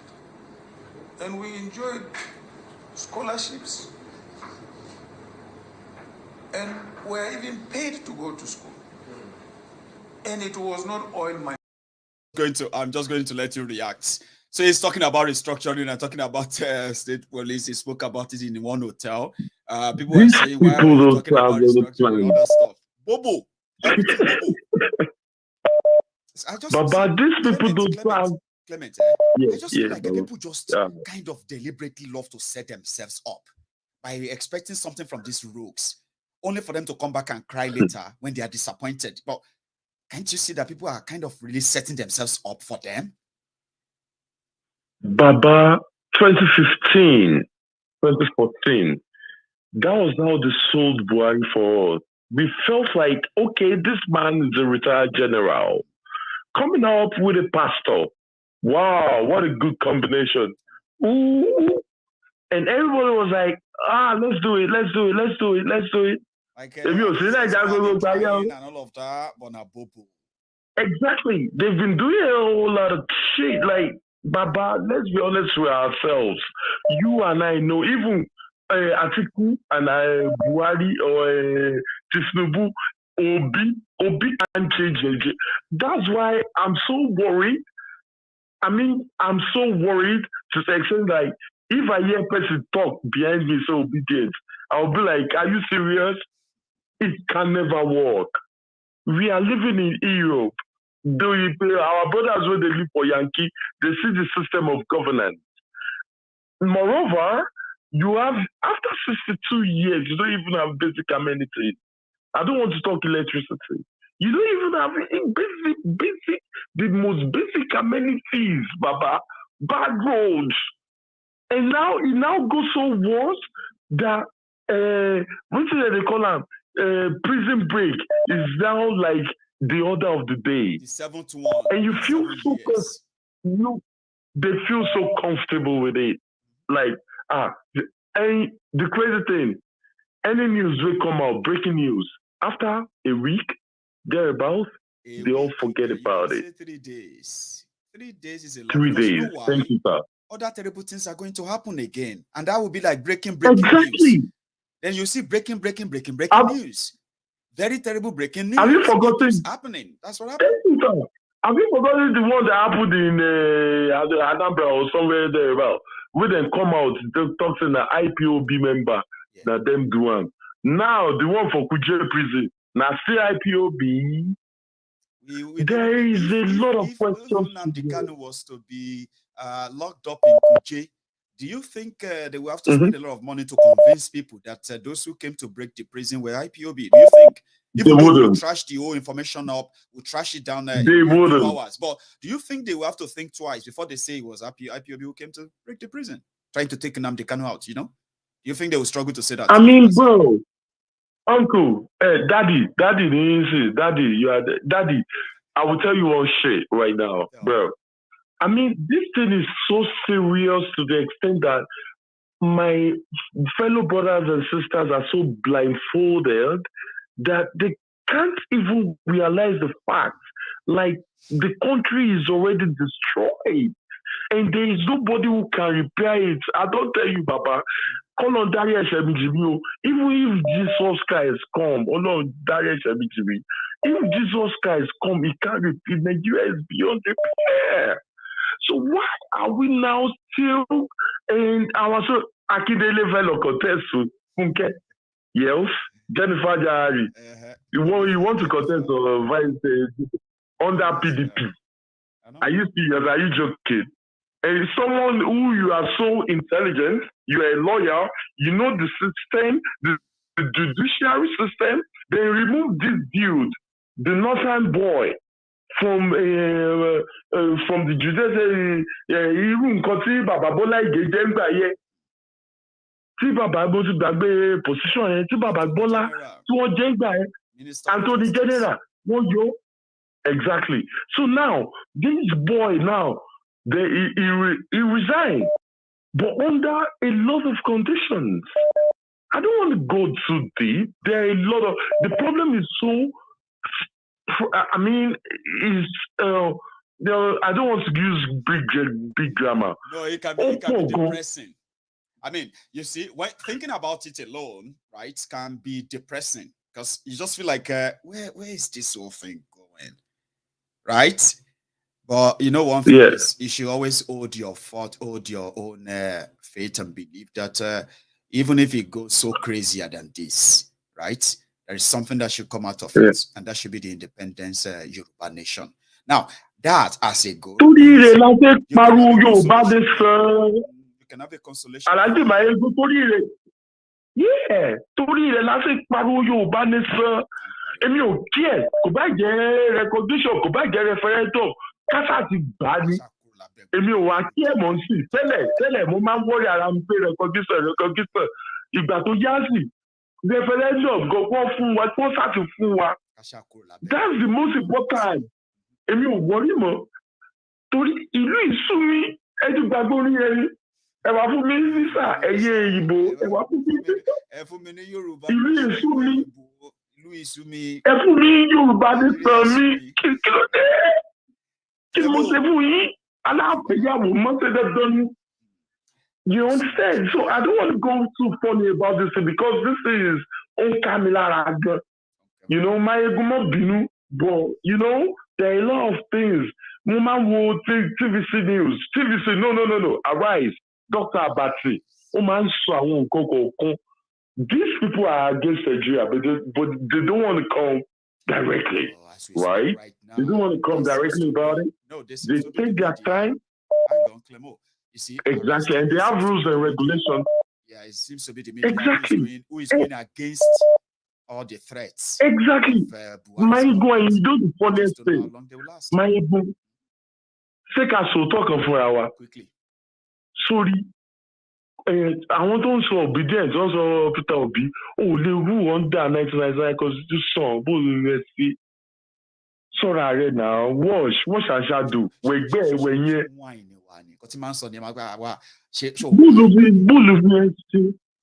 the rule under 1999 Constitution, the section 53, subsection 2. Also for the whole Nigeria belongs to everybody. Bola belongs to everybody. You might wait for me to one confer in Abuja. You see, Kuje prison is 1 hour away from Federal House. Adura mi deniye ko ṣẹlẹ̀. To ma fi read the when it will be like Afghanistan. Nigeria is the 12th most terrorized state in the world. Baba, where you there? Scotland, UK is 500 and something. Germany, tell me what, is 500 and something. And so what have we do? 12? The first one is Yemen. Yemen is extremely terrorized. That means if you are a Yoruba man living in Yemen, Kalashnikov, go away. Because Nigeria Yemen. Exactly. They were on Nigeria now. Meanwhile, don't forget when this war, we had a topic on this program, MaiyegunSDiary, when we talked about Ukraine and Russia. On that day, you showed us a clip when Yoruba, not even Yoruba, I don't know where you tried to belong to. They came on video like, I prefer to go and fight war. If you remember I say, I prefer to go and fight war in Ukraine rather than to stay in Nigeria. I showed you the video. No. This is not even like an interview. Like, what have you? They protested towards Ukraine embassy in Abuja that they are ready. They hear that Ukraine. But do you know something? Do you know that some Nigerians actually went to Ukraine, right? And they have 28 of them. Yeah, they killed them, all of them. But again, this situation tonight. But I get what you mean. No, I just remember the Nigeria. Some would rather go somewhere else to die than fight to exactly, daddy. Ever go, daddy. It's so talk of you. Tell you better why. Oh no, I like one lie. In your neo, ever go you, but they say no ye. You ban this a lot. And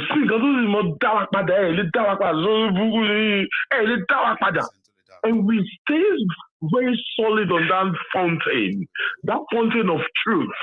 That truth, which people seem to ignore. Truth is constant, Clemo.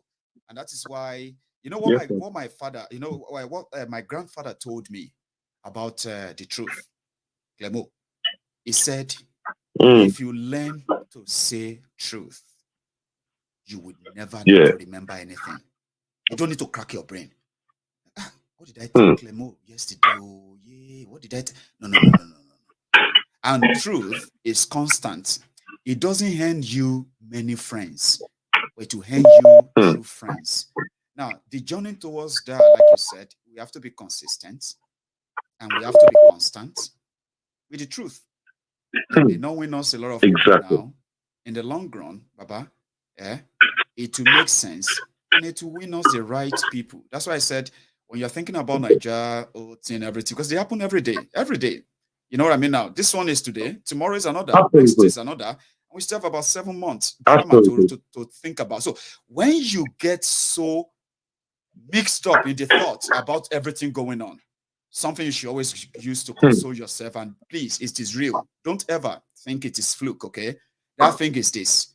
As long as I live, say it to yourself that as long as I live, I'll use every breath in me to work towards the actualization of the independence Yoruba nation. When you say that to yourself, that will take you to a place of calmness, a place of soothe, and you know what I mean?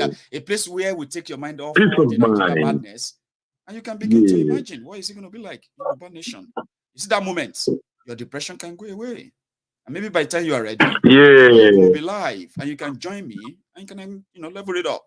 So, do not. Baba, I was in Antwerp Yeah, I was in Antwerp, Belgium, on the weekend. You know, we had fun and everything. But when I started thinking about it, Mama was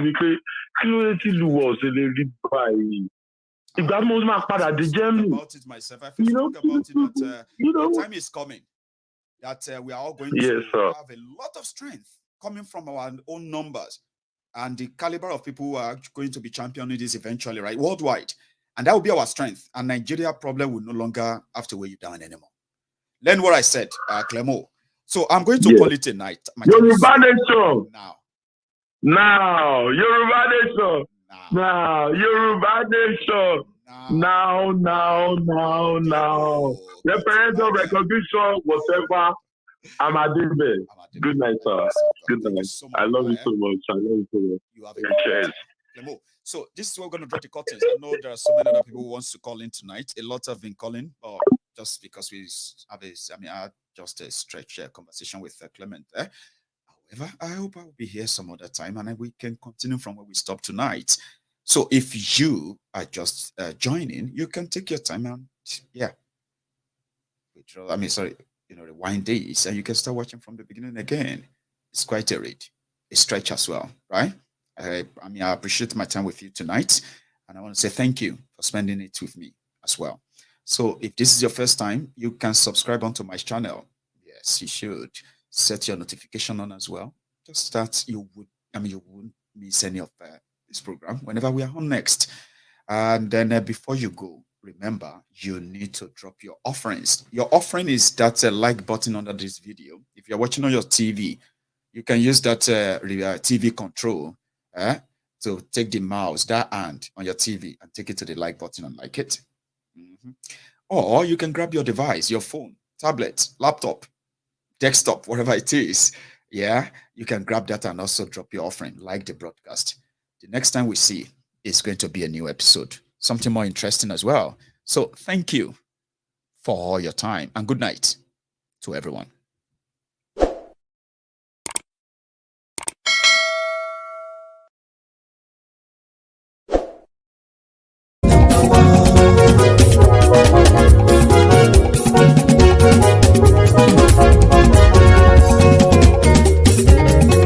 Àníyàn súnra kì í. Maiyegun ti dé. Maiyegun ti dé. Ọ̀jẹ̀lú ẹ̀ súnra kì í. Maiyegun ti dé. Àníyàn súnra kì í. Maiyegun ti dé. Lórí Facebook. Maiyegun ti dé. Àníyàn súnra kì í.